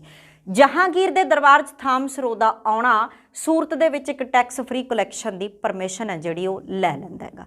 ਉਸ ਤੋਂ ਬਾਅਦ ਹੌਲੀ ਹੌਲੀ ਮਦਰਾਸ 'ਚ ਮਿਲਦਾ ਆ, ਮੈਂ ਡੇਟਸ ਲਿਖੀਆਂ ਕਦੋਂ ਕੀ ਮਿਲਦਾ ਹੈਗਾ। ਪਰਮਿਸ਼ਨ ਮਿਲਦੀ ਹੈ ਟੈਕਸ ਫ੍ਰੀ ਟਰੇਡਿੰਗ ਦੀ, ਟੈਕਸ ਬਿਨਾਂ ਪਰੇ ਵਪਾਰ ਕਰਨ ਦੀ ਪਰਮਿਸ਼ਨ ਸਭ ਤੋਂ ਪਹਿਲਾਂ ਕਿੱਥੋਂ ਮਿਲੀ? ਸੂਰਤ ਦੇ ਵਿੱਚੋਂ। ਫਿਰ ਹੌਲੀ ਹੌਲੀ ਟਾਈਮ ਟੂ ਟਾਈਮ ਕਿੱਥੋਂ ਮਿਲ ਗਈ? ਬੰਬੇ, ਮਦਰਾਸ, ਕਲਕੱਤਾ, ਅੱਗੇ ਜਾ ਕੇ ਫਰਦਰ ਉਹ ਆਪਣਾ ਐਕਸਪੈਂਡ ਹੈ ਜਿਹੜਾ ਉਹ ਕਰਦੇ ਰਹਿੰਦੇ ਨੇ। ਇਸ ਤੋਂ ਬਾਅਦ ਜਹਾਂਗੀਰ ਦੇ ਪੁੱਤਰ ਸ਼ਾਹਜਹਾਂ ਨੇ ਬੰਗਾਲ ਦੇ ਵਿੱਚ ਵੀ ਪਰਮਿਸ਼ਨ ਦਿੱਤੀ 1634 ਦੇ ਵਿੱਚ ਜਾ ਕੇ। 1634 ਦੇ ਵਿੱਚ ਜਾ ਕੇ ਬੰਗਾਲ ਦੇ ਵਿੱਚ ਟੈਕਸ ਫ੍ਰੀ ਟਰੇਡ ਦੀ ਪਰਮਿਸ਼ਨ ਵੀ ਮਿਲ ਜਾਂਦੀ ਹੈ। ਦਬਦਬਾ ਬਣਨਾ ਸ਼ੁਰੂ ਹੋ ਗਿਆ। ਹੁਣ ਇਹ ਨਾ ਸੋਚੋ ਕਿ ਕਿਉਂ ਪੜ੍ਹਾ ਰਹੀ ਹਾਂ, ਇਹਦਾ ਬੜਾ ਵੱਡਾ ਲਿੰਕ ਹੈ ਕਿਸੇ ਤਰੀਕੇ ਨਾਲ ਸਾਡੇ ਦੇਸ਼ ਦੇ ਵਿੱਚ ਪੋਲੀਟੀਕਲ ਸਿਸਟਮ ਨੂੰ ਸਟੈਬਲਿਸ਼ ਕਰਨ ਦਾ। ਅੱਗੇ ਜਾ ਕੇ ਤੁਹਾਨੂੰ ਗੱਲਾਂ ਪਤਾ ਲੱਗਣਗੀਆਂ, ਠੀਕ ਹੈ। ਥੋੜ੍ਹਾ ਜਿਹਾ ਹਿਸਟੋਰੀਕਲ ਪੱਖ ਚੱਕਣਾ ਪੈਂਦਾ ਹੈਗਾ ਜੀ। 1634 ਦੇ ਵਿੱਚ ਬੰਗਾਲ ਤੋਂ ਪਰਮਿਸ਼ਨ ਮਿਲ ਗਈ, ਸੂਰਤ ਤੋਂ ਪਰਮਿਸ਼ਨ ਮਿਲ ਗਈ, ਮਦਰਾਸ, ਬੰਬੇ, ਕਲਕੱਤਾ ਟੈਕਸ ਫ੍ਰੀ ਵਪਾਰ ਕਰਨ ਦੀ ਪਰਮਿਸ਼ਨ ਮਿਲ ਗਈ। ਈਸਟ ਇੰਡੀਆ ਕੰਪਨੀ ਹੌਲੀ ਹੌਲੀ ਆਪਣੇ ਪੈਰ ਲਾਈ ਜਾਂਦੀ ਹੈ। ਲਓ ਜੀ, ਗੇਮ ਚੇਂਜਿੰਗ ਪੁਆਇੰਟ। ਹੌਲੀ ਹੌਲੀ ਕੀ ਹੋ ਰਿਹਾ? ਈਸਟ ਇੰਡੀਆ ਕੰਪਨੀ ਆਪਣੇ ਪੈਰ ਲਾਈ ਜਾਂਦੀ ਹੈ। ਈਸਟ ਇੰਡੀਆ ਕੰਪਨੀ ਨੂੰ ਕੁਛ ਨਾ ਕੁਛ ਜਿਹੜੇ ਅੱਛੇ ਰਾਈਟਸ ਨੇ ਉਹ ਮਿਲ ਰਹੇ ਨੇ।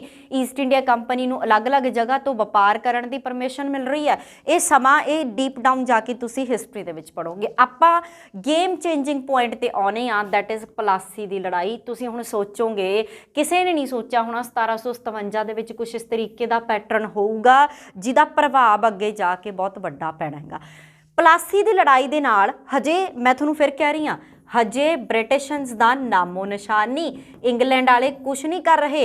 ਹਜੇ ਸਿਰਫ ਤੇ ਸਿਰਫ ਕਿਹਦਾ ਪ੍ਰਭਾਵ ਹੈ? ਈਸਟ ਇੰਡੀਆ ਕੰਪਨੀ ਦਾ। ਪਲਾਸੀ ਦੀ ਲੜਾਈ एक इहो जिहा गेम चेंजिंग पॉइंट है, डिसाइडिंग फैक्टर है, जिन्हें डिसाइड किया कि 1757 तो लैके 1857-58 विद्रोह तक ऑलमोस्ट 100 साल तक साडे जिहड़ा पावर है वो किहदे कोले चली जाऊगी, ईस्ट इंडिया कंपनी कोले। किस तरीके का यह गेम चेंजिंग पॉइंट से 23 जून 1757 ਦੇ Robert Clive east India company वाली साइड तो लड़ रहा है। सिराजू उदौला बंगाल का नवाब सी, जेतू ईस्ट इंडिया कंपनी रही है, रॉबर्ट क्लाइव जेतू रहा है।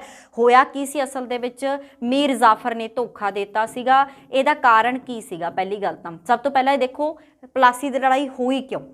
जिहड़े अंग्रेज सी जदों उन्हां नूं कुछ ना कुछ टैक्स कलैक्शन जां ट्रेड फ्री कह लो कि टैक्स फ्री ट्रेड करन दी परमिशन मिल गई सी, थोड़ा जिहा फायदा चक्कण लग गए सी। फायदा चक्या जिहदे करके बंगाल का नवाब है जो थोड़ा जिहा औखा होया। सिराजू उदौला कहता भी भाई थोनों राइट दिते ने, थोड़े एक दायरा उहदे अंदर राइट दिते ने, पर तुसीं उह दायरे नूं एक्सट्रा यूज़ कर रहे हो, उहदे करके एक प्रॉब्लम क्रिएट हुई। इस तो बिना सब तो वड्डी घटना जिहड़ी कि थोनों सब नूं पता होनी है, तुसीं टैट दे विच भी पढ़ के आए हो, फोर्ट विलियम की घटना।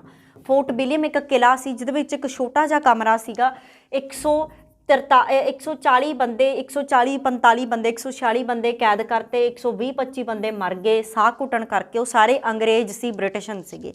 इस घटना ने प्लासी की लड़ाई नूं जन्म दिता। देखो खार तो खा ही रहे हैं, सिराजू उदौला कदों का खार खाई जाता, उन्हें इस घटना नूं कह लो कि इंप्लीमेंट किया। तो उस चीज़ के नाल की होया, रॉबर्ट क्लाइव जां जिहड़ी ईस्ट इंडिया कंपनी सीगी उन्होंने प्लासी की लड़ाई है जिहड़ी उहदी शुरुआत की। प्लासी की लड़ाई दे विच मीर जाफर सीगा जिहड़ा वो बंगाल के नवाब का कमांडर चीफ सी, आर्मी कमांडर सीगा जे आपां कह दईए तां, वो बंदे ने धोखा देता जिहदे करके प्लासी की लड़ाई है जिहड़ी वो बंगाल का नवाब हारदा ते ईस्ट इंडिया कंपनी जितदी है। वो लालच दे दिंदे ने, ज़्यादातर तुहानूं ये चीज़ां पता होणगीआं। रॉबर्ट क्लाइव कहता तैनूं अगला बंगाल का नवाब बनावांगे, तूं लड़ना नहीं हैगा। हुण आपे सानूं पता भी सिराजू उदौला तां जाके उत्थे पहलां काहदे नाल लड़ाई, बंदूखां की तो लड़ाई नहीं सी, पहलां तां एवें लड़दे हुंदे सीगे। वो तां लड़ूगा नहीं, commander in chief army commander ही लड़ूगा, ये बंदा लड़े ही नहीं। प्लासी की लड़ाई हार गए। कौन हार गए जी? बंगाल का नवाब। एक बड़ा वड्डा प्रभाव प्लासी की लड़ाई का हारना, ये भी एक बड़ा अफैक्ट इंपैक्ट रहेगा। इस तो बाद एक वड्डा इंपैक्ट आता है बक्सर का युद्ध। आप ये दो युद्ध क्यों पढ़ते हैं? क्योंकि इन्होंने पोलीटिकल इन्फ्लुएंस है जो बदल के रखता साडे देश के विच ईस्ट इंडिया कंपनी का। हुण हौली हौली की हुंदा, बक्सर का युद्ध 1764 के विच हुंदा। मीर कासिम आउंदा, हैक्टर मोंदरे जमाई हुंदा उहदा, हैक्टर मोंदरों आउंदा, शाह आलम दूजा जिहड़ा कि मुगल बादशाह हुंदा, इन्हां दे विचकार हुंदा जी। हुंदा की है बक्सर का युद्ध अगेन ईस्ट इंडिया कंपनी जितदी है।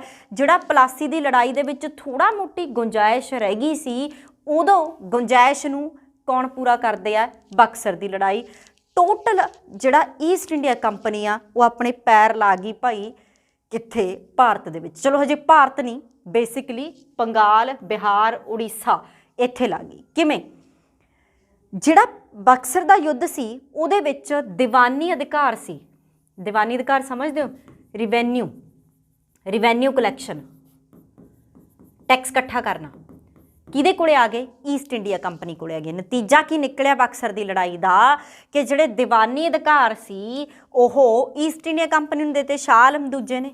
बच्चे नहीं सी यार कुछ, शाह आलम दूजे वर्गियां तक तो ठीक है, औरंगजेब तक असीं बहुत ग्रो अप किया, मुगलों ने बहुत ग्रो अप किया, इंडियन जोड़े राजे ने उन्होंने ग्रो अप किया। उस तो बाद तो बस बची खुचे जी रह गया सी। शाह आलम दूजा ने दीवानी अधिकार किनू देते? अंग्रेज़ों नूं। बंगाल, बिहार, उड़ीसा तो टैक्स इकट्ठा करने का अधिकार किहदा दे गया जी? किनू मिल गया जी? ईस्ट इंडिया कंपनी नूं मिल गया। मैं फिर कह रही हाँ, ब्रिटिशनस नूं नहीं मिलिया। ब्रिटिशनस का हजे इत्थे ABCD कुछ नहीं, सिर्फ ईस्ट इंडिया कंपनी का जिहड़ा दबदबा चल रहा। हुण हुंदा की असल दे विच? हुण देखो पहली बारी इत्थे सिस्टम शुरू होया जदों ईस्ट इंडिया कंपनी ने दीवानी अधिकार अपने कोले लै रहे।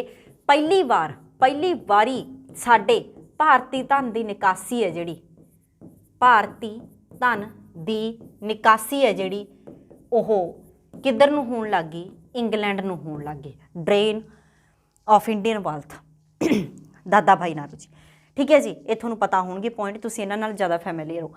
किवें भारती धन की निकासी हुई? जदों पहला ईस्ट इंडिया कंपनी वपार करती सी, भारत आके ईस्ट इंडिया कंपनी वपार करती, वपार तां ही करूगी ना जे कुछ ना कुछ गोल्ड रिजर्व रखूगी। पहला इंग्लैंड तो कुछ ना कुछ गोल्ड लैके आउंदे, भारत नूं दिंदे, जो भी भारत के उपर मुगल बादशाह सी राज करते सी उन्हां नूं दिंदे। उस गोल्ड के बदले वो इत्थों कोई ना कोई रॉ मटीरियल खरीदते, नमक खरीदते, अफीम खरीदते, जां होर नील जां कुछ भी चीज़ का वपार करते, फिर कित्थे जाके भेजदे?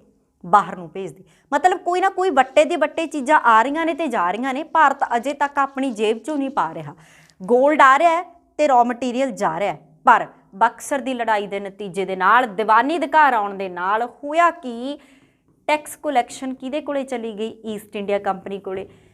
ਇੱਥੋਂ ਹੀ ਪੈਸਾ ਇਕੱਠਾ ਕਰਕੇ, ਇੱਥੋਂ ਹੀ ਟੈਕਸ ਇਕੱਠਾ ਕਰਕੇ ਰॉ ਮਟੀਰੀਅਲ ਨੂੰ ਖਰੀਦ ਕੇ ਤੇ ਕਿਹਦੇ ਤੱਕ ਭੇਜਿਆ ਜਾ ਰਿਹਾ? ਇੰਗਲੈਂਡ ਤੱਕ ਭੇਜਿਆ ਜਾ ਰਿਹਾ।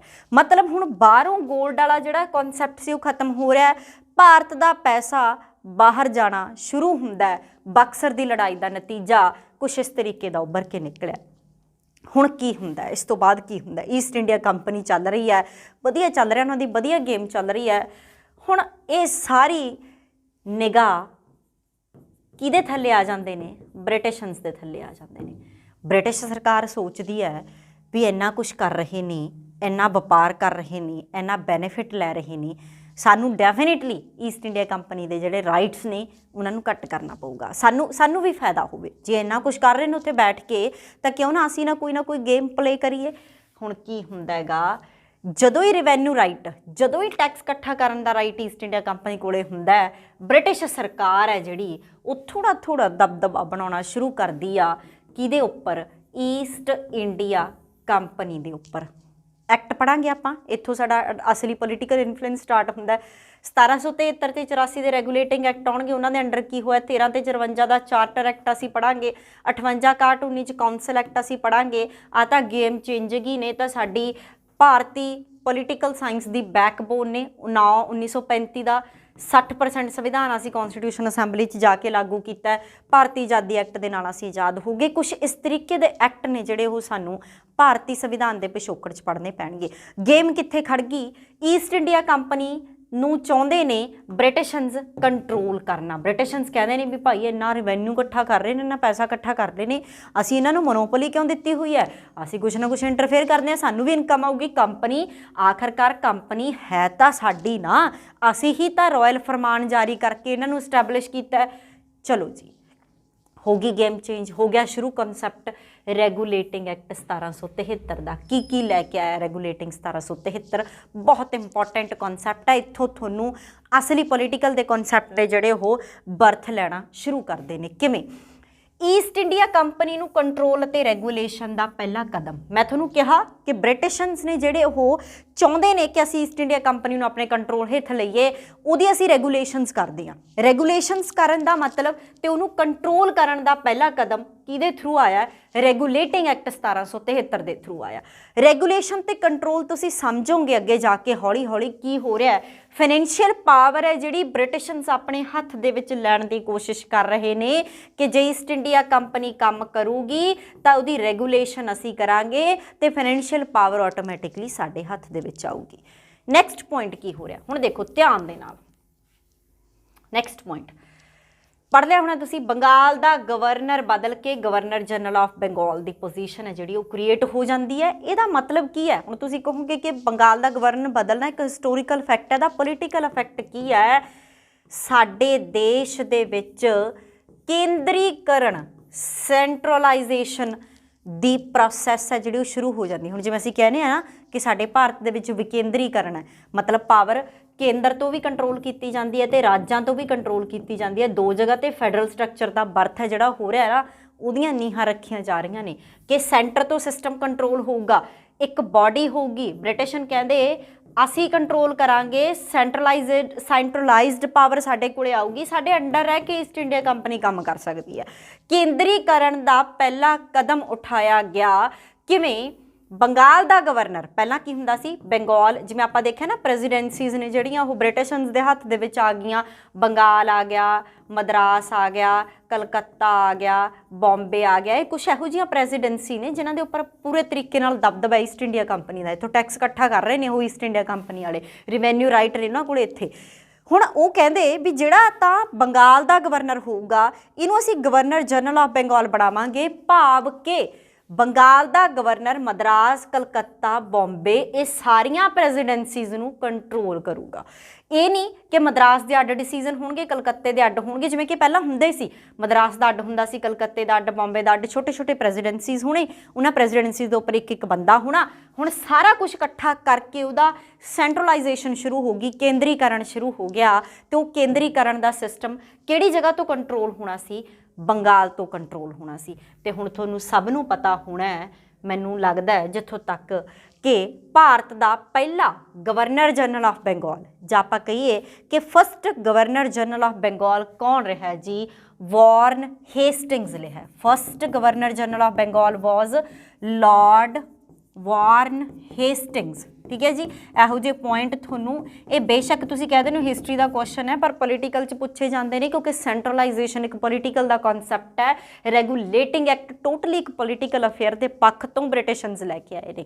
ਇਹ ਪੁਆਇੰਟ ਕਲੀਅਰ ਹੋ ਗਿਆ। ਕੇਂਦਰੀਕਰਨ ਦੀ ਸ਼ੁਰੂਆਤ ਹੋਈ ਹੈ, ਮੈਂ ਕਹਿ ਨਹੀਂ ਰਹੀ ਕਿ ਕੇਂਦਰੀਕਰਨ ਹੋਇਆ ਹੈ, ਕਿਉਂਕਿ ਪੂਰੇ ਭਾਰਤ ਤੇ ਦਬਦਬਾ ਨਹੀਂ ਹੈਗਾ, ਸਿਰਫ ਬੰਗਾਲ ਤੇ ਦਬਦਬਾ ਹੈ। ਤੇ ਬੰਗਾਲ ਤੋਂ ਸੈਂਟਰਲਾਈਜੇਸ਼ਨ ਪਾਵਰ ਹੈ ਜਿਹੜੀ, ਉਹ ਗਵਰਨਰ ਜਨਰਲ ਆਫ ਬੰਗਾਲ ਬਣ ਕੇ ਸ਼ੁਰੂ ਹੋ ਗਈ। ਅਗਲੀ ਗੱਲ ਆਪਾਂ ਨੂੰ ਸਾਰਿਆਂ ਨੂੰ ਪਤਾ, 1773 ਦੇ regulating act under supreme court ਦੀ ਸਥਾਪਨਾ ਹੋਈ ਹੈ। 1774 ਦੇ ਵਿੱਚ ਭਾਰਤ ਦੀ ਪਹਿਲੀ ਸੁਪਰੀਮ ਕੋਰਟ ਕਿੱਥੇ ਲੱਗੀ ਹੈ? ਕਲਕੱਤਾ ਵਿਖੇ ਲੱਗੀ ਹੈ। 1+3 ਦਾ ਕੰਬੀਨੇਸ਼ਨ ਸੀ, ਇੱਕ ਚੀਫ ਜਸਟਿਸ ਆਫ ਇੰਡੀਆ ਹੁੰਦਾ ਸੀ ਤੇ ਬਾਕੀ ਦੇ ਜੱਜ ਸੀ। ਔਰ ਜਿਹੜਾ ਸਾਡੀ ਸੁਪਰੀਮ ਕੋਰਟ ਨੂੰ ਐਪਲੇਟ ਤੇ ਓਰੀਜਨਲ ਜੁਰਿਸਡਿਕਸ਼ਨ ਮਿਲੇ ਨੇ, ਐਪਲੇਟ ਤੇ ਅਪੀਲੀ ਅਧਿਕਾਰ ਖੇਤਰ ਤੇ, ਜਿਹੜਾ ਆਪਾਂ ਕਹਿ ਦਈਏ, ਆਪਾਂ ਅੱਜ ਵੀ ਪੜ੍ਹਦੇ ਹਾਂ ਸਾਡੇ ਦੇਸ਼ ਦੀ ਸੁਪਰੀਮ ਕੋਰਟ ਕੋਲੇ ਮੌਲਿਕ ਅਧਿਕਾਰ ਖੇਤਰ ਤੇ ਅਪੀਲੀ ਅਧਿਕਾਰ ਖੇਤਰ ਨੇ, ਉਹ ਕਿੱਥੋਂ ਮਿਲੇ ਨੇ ਜੀ? ਇਸ ਐਕਟ ਤੋਂ ਮਿਲੇ ਨੇ। ਠੀਕ ਹੈ, ਅਗਲਾ ਪੁਆਇੰਟ ਜਾਂਦੇ ਹਾਂ। ਲਓ ਜੀ, ਇੱਕ ਪੁਆਇੰਟ ਇੱਥੇ, ਇਹ ਫੇਲੀਅਰ ਰਿਹਾ। ਕਿਉਂ? ਦੇਖੋ, ਬ੍ਰਿਟਿਸ਼ਨਸ ਹੁਣ ਇੱਕ ਐਕਟ ਦੇ ਨਾਲ ਚਾਹੁੰਦੇ ਨੇ ਕਿ ਪਿਛਲੇ 100-2 ਸਾਲਾਂ ਦਾ ਦਬਦਬਾ ਈਸਟ ਇੰਡੀਆ ਕੰਪਨੀ ਦਾ ਖਤਮ ਕਰ ਦਈਏ, ਇੱਕ ਐਕਟ ਲੈ ਕੇ ਆਈਏ, ਪਾਵਰ ਆਪਣੇ ਹੱਥ ਦੇ ਵਿੱਚ ਲੈ ਦਈਏ, ਜਿਵੇਂ ਵੀ ਕੁਛ ਆ ਪੈਸਾ ਸਾਡੇ ਕੋਲ ਹੈ ਜੀ। ਐਂ ਥੋੜਾ ਨਾ ਹੋ ਜਾਊਗਾ। ਈਸਟ ਇੰਡੀਆ ਕੰਪਨੀ ਜਿਹਨੇ ਇੱਕ ਦੇਸ਼ ਦਾ ਸਿਸਟਮ ਘੁਮਾ ਕੇ ਰੱਖਤਾ, ਇੰਨਾ ਛੇਤੀ ਤਾਂ ਪਾਵਰ ਨਹੀਂ ਦੇਣ ਲੱਗੇ ਡੈਫੀਨੇਟਲੀ। ਰੈਗੂਲੇਟਿੰਗ ਐਕਟ 1773 ਫੇਲਰ ਰਿਹਾ, ਕਿਉਂਕਿ ਪ੍ਰੋਪਰ ਤਰੀਕੇ ਨਾਲ ਸੈਂਟਰਲਾਈਜੇਸ਼ਨ ਤੇ ਫਾਈਨੈਂਸ਼ੀਅਲ ਪਾਵਰ ਹੈ ਜਿਹੜੀ, ਉਹ ਕਿਹਦੇ ਕੋਲੇ ਨਹੀਂ ਗਈ? ਬ੍ਰਿਟਿਸ਼ਨਸ ਕੋਲੇ ਨਹੀਂ ਗਈ। ਇਹਦੇ ਫੇਲੀਅਰ ਤੋਂ ਬਾਅਦ ਹੀ ਸਾਡੇ ਕੋਲੇ ਆਉਂਦਾ ਹੈ Pits India act, most important act. ਲਓ ਜੀ, ਕਿਵੇਂ? ਪਹਿਲੇ ਐਕਟ ਨਾਲ ਕੁਛ ਨਹੀਂ ਹੋਇਆ। ਬ੍ਰਿਟਿਸ਼ਨ ਸਰਕਾਰ ਹੈ ਜਿਹੜੀ, ਬ੍ਰਿਟਿਸ਼ਨਸ ਨੇ ਇਹ ਥੋੜਾ ਜਿਹਾ ਕੁਛ ਹੋਰ ਕਨਸੈਪਟ ਆ ਉਹ ਲੈ ਕੇ ਆਉਂਦੇ ਨੇ। ਉਹ ਕਹਿੰਦੇ ਆਪਾਂ ਪਾਵਰ ਨੂੰ ਵੰਡ ਲੈਂਦੇ ਹਾਂ, ਠੀਕ ਹੈ, ਤੁਸੀਂ ਸਾਨੂੰ ਪਾਵਰ ਨਾ ਦਿਓ ਸਾਰੀ, ਆਪਾਂ ਡਿਵੀਜ਼ਨ ਆਫ ਪਾਵਰ ਸ਼ੁਰੂ ਕਰਦੇ ਹਾਂ, ਥੋੜਾ ਜਿਹਾ ਕੰਮ ਤੁਸੀਂ ਰੱਖੋ, ਥੋੜਾ ਜਿਹਾ ਕੰਮ ਅਸੀਂ ਦੇਖਾਂਗੇ। ਕਿਵੇਂ? ਕੋਰਟ ਆਫ ਡਾਇਰੈਕਟਰ ਬਣਾਇਆ ਗਿਆ, ਕੋਰਟ ਆਫ ਡਾਇਰੈਕਟਰਸ ਬਣਾਇਆ ਗਿਆ ਤੇ ਬੋਰਡ ਆਫ ਕੰਟਰੋਲ ਬਣਾਇਆ ਗਿਆ। ਕੋਰਟ ਆਫ ਡਾਇਰੈਕਟਰਸ ਕੀ ਸੀ? ਈਸਟ ਇੰਡੀਆ ਕੰਪਨੀ ਦਾ ਇੱਕ ਟੀਮ ਬਣਾਈ ਗਈ, ਇੱਕ ਕਹਿ ਲਓ ਕਿ ਕਮੇਟੀ ਟਾਈਪ ਬਣਾਇਆ ਗਿਆ। ਬੋਰਡ ਆਫ ਕੰਟਰੋਲ ਇੱਕ ਇਹੋ ਜਿਹੀ ਬਾਡੀ ਬਣਾਈ ਗਈ ਜਿਹਨੂੰ ਕੰਟਰੋਲ ਕੌਣ ਕਰੂਗਾ? ਬ੍ਰਿਟਿਸ਼ ਸਰਕਾਰ ਕੰਟਰੋਲ ਕਰੂਗੀ। ਹੁਣ ਇੱਥੇ 6 ਮੈਂਬਰੀ ਕਮੇਟੀ ਬਣੀ, 6 ਮੈਂਬਰ ਸੀਗੇ ਬੋਰਡ ਆਫ ਕੰਟਰੋਲ ਦੇ, ਜਿਹੜਾ ਟੋਟਲੀ ਕਿਹਦੇ ਹੱਥ 'ਚ ਸੀ? ਬ੍ਰਿਟਿਸ਼ਨਸ ਦੇ। ਕੋਰਟ ਆਫ ਡਾਇਰੈਕਟਰ ਕਿਹਦੇ ਕੋਲੇ ਸੀ? ਈਸਟ ਇੰਡੀਆ ਕੰਪਨੀ ਕੋਲੇ ਸੀ। ਹੋਇਆ ਕਿ ਪਾਵਰ ਵੰਡਣੀ ਸ਼ੁਰੂ ਕਰਤੀ ਥੋੜਾ ਜਿਹਾ ਸਮਾਰਟਲੀ। ਬ੍ਰਿਟਿਸ਼ਨਸ ਥੋੜੇ ਜਿਹੇ ਸ਼ੁਰੂ ਤੋਂ ਹੀ ਸਮਾਰਟ ਨੇ, ਐਵੇਂ ਤਾਂ ਨਹੀਂ ਅੱਧੀ ਦੁਨੀਆ ਰਾਜ ਕਰੀ, ਕੁਛ ਨਾ ਕੁਛ ਤਾਂ ਪੁਆਇੰਟ ਹੈਗੇ ਨੇ। ਕੋਰਟ ਆਫ ਡਾਇਰੈਕਟਰ, ਜਿਹੜੇ ਕੋਰਟ ਆਫ ਡਾਇਰੈਕਟਰ ਕਿਹਦੇ ਕੋਲੇ ਸੀ? East India company. East India company ਨੂੰ ਕਹਿੰਦੇ ਵਪਾਰ ਕਰਨ ਆਏ ਹੋ ਤੇ ਵਪਾਰ ਹੀ ਕਰੋ, ਸਿਰਫ ਵਪਾਰ ਦਾ ਖੇਤਰ ਰੱਖੋ। ਪੰਜਾਬੀ 'ਚ ਕਹਿ ਲਓ ਵੀ ਬਾਹਲਾ ਨਹੀਂ ਖਿਲਰਨਾ, ਅਸੀਂ ਬੈਠੇ ਹਾਂ, ਸਾਡਾ ਹੀ ਫਰਮਾਨ ਤੁਹਾਨੂੰ ਭਾਰਤ ਦੇ ਵਿੱਚ ਲੈ ਕੇ ਆਇਆ ਹੈ, ਸੋ ਤੁਹਾਡੀ ਹਿੰਮਤ ਕਿਵੇਂ ਹੋਊਗੀ ਇਹਨਾਂ ਰੈਵਨਿਊ ਇਕੱਠਾ ਕਰਨ ਦੀ ਸਾਡੇ ਤੋਂ ਬਿਨਾਂ? ਸਾਡੇ ਨਾਲ ਹਿੱਸਾ ਪਾਓ, ਸਾਨੂੰ ਦੱਸੋ ਕੀ ਹੋ ਰਿਹਾ, ਸਿਰਫ ਵਪਾਰ ਕਰੋ ਭਾਈ। ਈਸਟ ਇੰਡੀਆ ਕੰਪਨੀ ਦੇ ਕੋਰਟ ਆਫ ਡਾਇਰੈਕਟਰਸ ਨੂੰ ਟ੍ਰੇਡ ਅਫੇਅਰਸ ਦਿੱਤੇ। ਬੋਰਡ ਆਫ ਕੰਟਰੋਲ ਕੀ ਕਰ ਰਿਹਾ? ਸਾਰੇ ਦੇ ਸਾਰੇ ਪੋਲੀਟੀਕਲ, ਇਹ 6 ਮੈਂਬਰੀ ਕਮੇਟੀ ਆ ਜਿਹਦੇ ਉੱਪਰ ਬ੍ਰਿਟਿਸ਼ ਖੁਦ ਕੰਟਰੋਲ ਕਰ ਰਹੇ ਨੇ, ਖੁਦ ਅਧਿਕਾਰ ਨੇ, ਉੱਪਰੋਂ ਉੱਥੋਂ ਦੇਖ ਰਹੇ ਨੇ।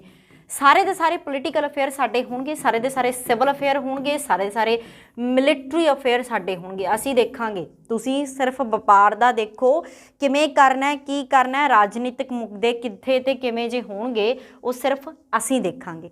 ਹੁਣ ਤੁਹਾਨੂੰ ਇੱਕ ਚੀਜ਼ ਪਤਾ ਲੱਗੀ ਇੱਥੋਂ, ਇਹਦਾ ਇੰਪੋਰਟੈਂਸ ਇੰਨੀ ਕਿਉਂ ਹੈ? ਭਾਰਤ ਦੇ ਵਿੱਚ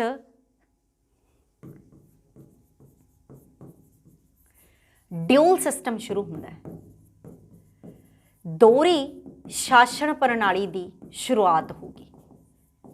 ਲਓ ਜੀ, ਦੋਹਰਾ ਹੀ ਹੋ ਗਿਆ ਨਾ, ਦੋ ਜਗ੍ਹਾ ਤੋਂ ਸਿਸਟਮ ਕੰਟਰੋਲ ਕੀਤਾ ਜਾ ਰਿਹਾ ਹੈ। ਡਿਊਲ ਸਿਸਟਮ ਦੀਆਂ ਜਿਹੜੀਆਂ ਜੜ੍ਹਾਂ ਨੇ ਉਹ ਲਾਤੀਆਂ ਨੇ, ਆਪਾਂ ਕਹਿ ਦਿਓ ਇੱਕ ਹਿਸਾਬ ਨਾਲ ਇਹਨਾਂ ਨੂੰ ਜੇ ਆਪਾਂ ਨਾ ਮਾਡਰਨ ਤਰੀਕੇ ਦੇ ਹਿਸਾਬ ਨਾਲ ਦੇਖੀਏ, ਥੋੜਾ ਜਿਹਾ ਕੋਰਿਲੇਟ ਕਰਕੇ ਦੇਖੀਏ, ਟ੍ਰੇਡ ਕਰਨਾ ਹੈ, ਫਾਈਨਾਂਸ ਮਿਨਿਸਟਰੀ ਤੁਸੀਂ ਰੱਖ ਲਓ, ਫਾਈਨਾਂਸ ਮਿਨਿਸਟਰਸ ਤੁਸੀਂ ਹੋਏ, पर बाकी किहड़े-किहड़े home ministry, law ministry, executive functions, finance ministry, sorry law ministry, कानून असीं बनावांगे क्योंकि लैजिसलेटिव पावर साडे कोले ने, पोलीटिकल पावर साडे कोले ने, लॉ मेकिंग असीं करांगे। होम मिनिस्ट्री असीं डिसीजनस लवांगे की करना, किवें करना, की नहीं करना। एग्जीक्यूटिव पावर्स कानून लागू असीं करांगे, तुसीं सिर्फ की करना है, कोर्ट ऑफ डायरैक्टर्स ने सिर्फ की करना है, ਵਪਾਰ करना, दैट्स इट। कमर्शियल अफेयर थोड़े, फाइनैंशियल अफेयर थोड़े, ड्यूल गवर्नमेंट का जन्म हुंदा हैगा इस तरीके दे नाल। हुण जिहड़ा साडे ਇਹ वाला एक्ट आया, ਇਹਦੇ ਨਾਲ किते ना किते ਸੈਂਟਰਲਾਈਜੇਸ਼ਨ ਦਾ ਜਿਹੜਾ ਕਨਸੈਪਟ ਸੀ ਉਹਨੂੰ ਬੜਾਵਾ ਮਿਲਿਆ, ਉਹ ਵਧਿਆ ਥੋੜਾ ਜਿਹਾ। ਇੱਥੇ ਆ ਕੇ ਗੇਮ ਖੜੀ, ਇੱਥੇ ਆ ਕੇ ਗੇਮ ਰੁਕੀ। ਹੁਣ ਕੀ ਹੁੰਦਾ ਹੈ, ਚਾਰਟਰ ਐਕਟ 1813 ਆਉਂਦਾ, ਇਹਦੇ ਚੋਂ ਭਾਈ ਬਹੁਤ ਕੁਐਸਚਨਸ ਪੁੱਛੇ ਜਾਂਦੇ ਨੇ ਤੁਹਾਡੇ ਪੇਪਰ ਦੇ ਵਿੱਚ। ਕੀ ਸੀਗਾ ਪਹਿਲਾਂ ਹੌਲੀ ਹੌਲੀ ਉਹਨਾਂ ਨੇ ਕੀ ਕੀਤਾ, ਕੰਪਨੀ ਨੂੰ ਵਪਾਰ ਕਰਨ ਦਾ ਅਧਿਕਾਰ ਦਿੱਤਾ ਕਿ ਤੁਸੀਂ ਸਿਰਫ ਵਪਾਰ ਨੂੰ ਦੇਖੋ, ਪੋਲੀਟੀਕਲ ਸਿਵਲ ਅਫੇਅਰ ਅਸੀਂ ਦੇਖਾਂਗੇ।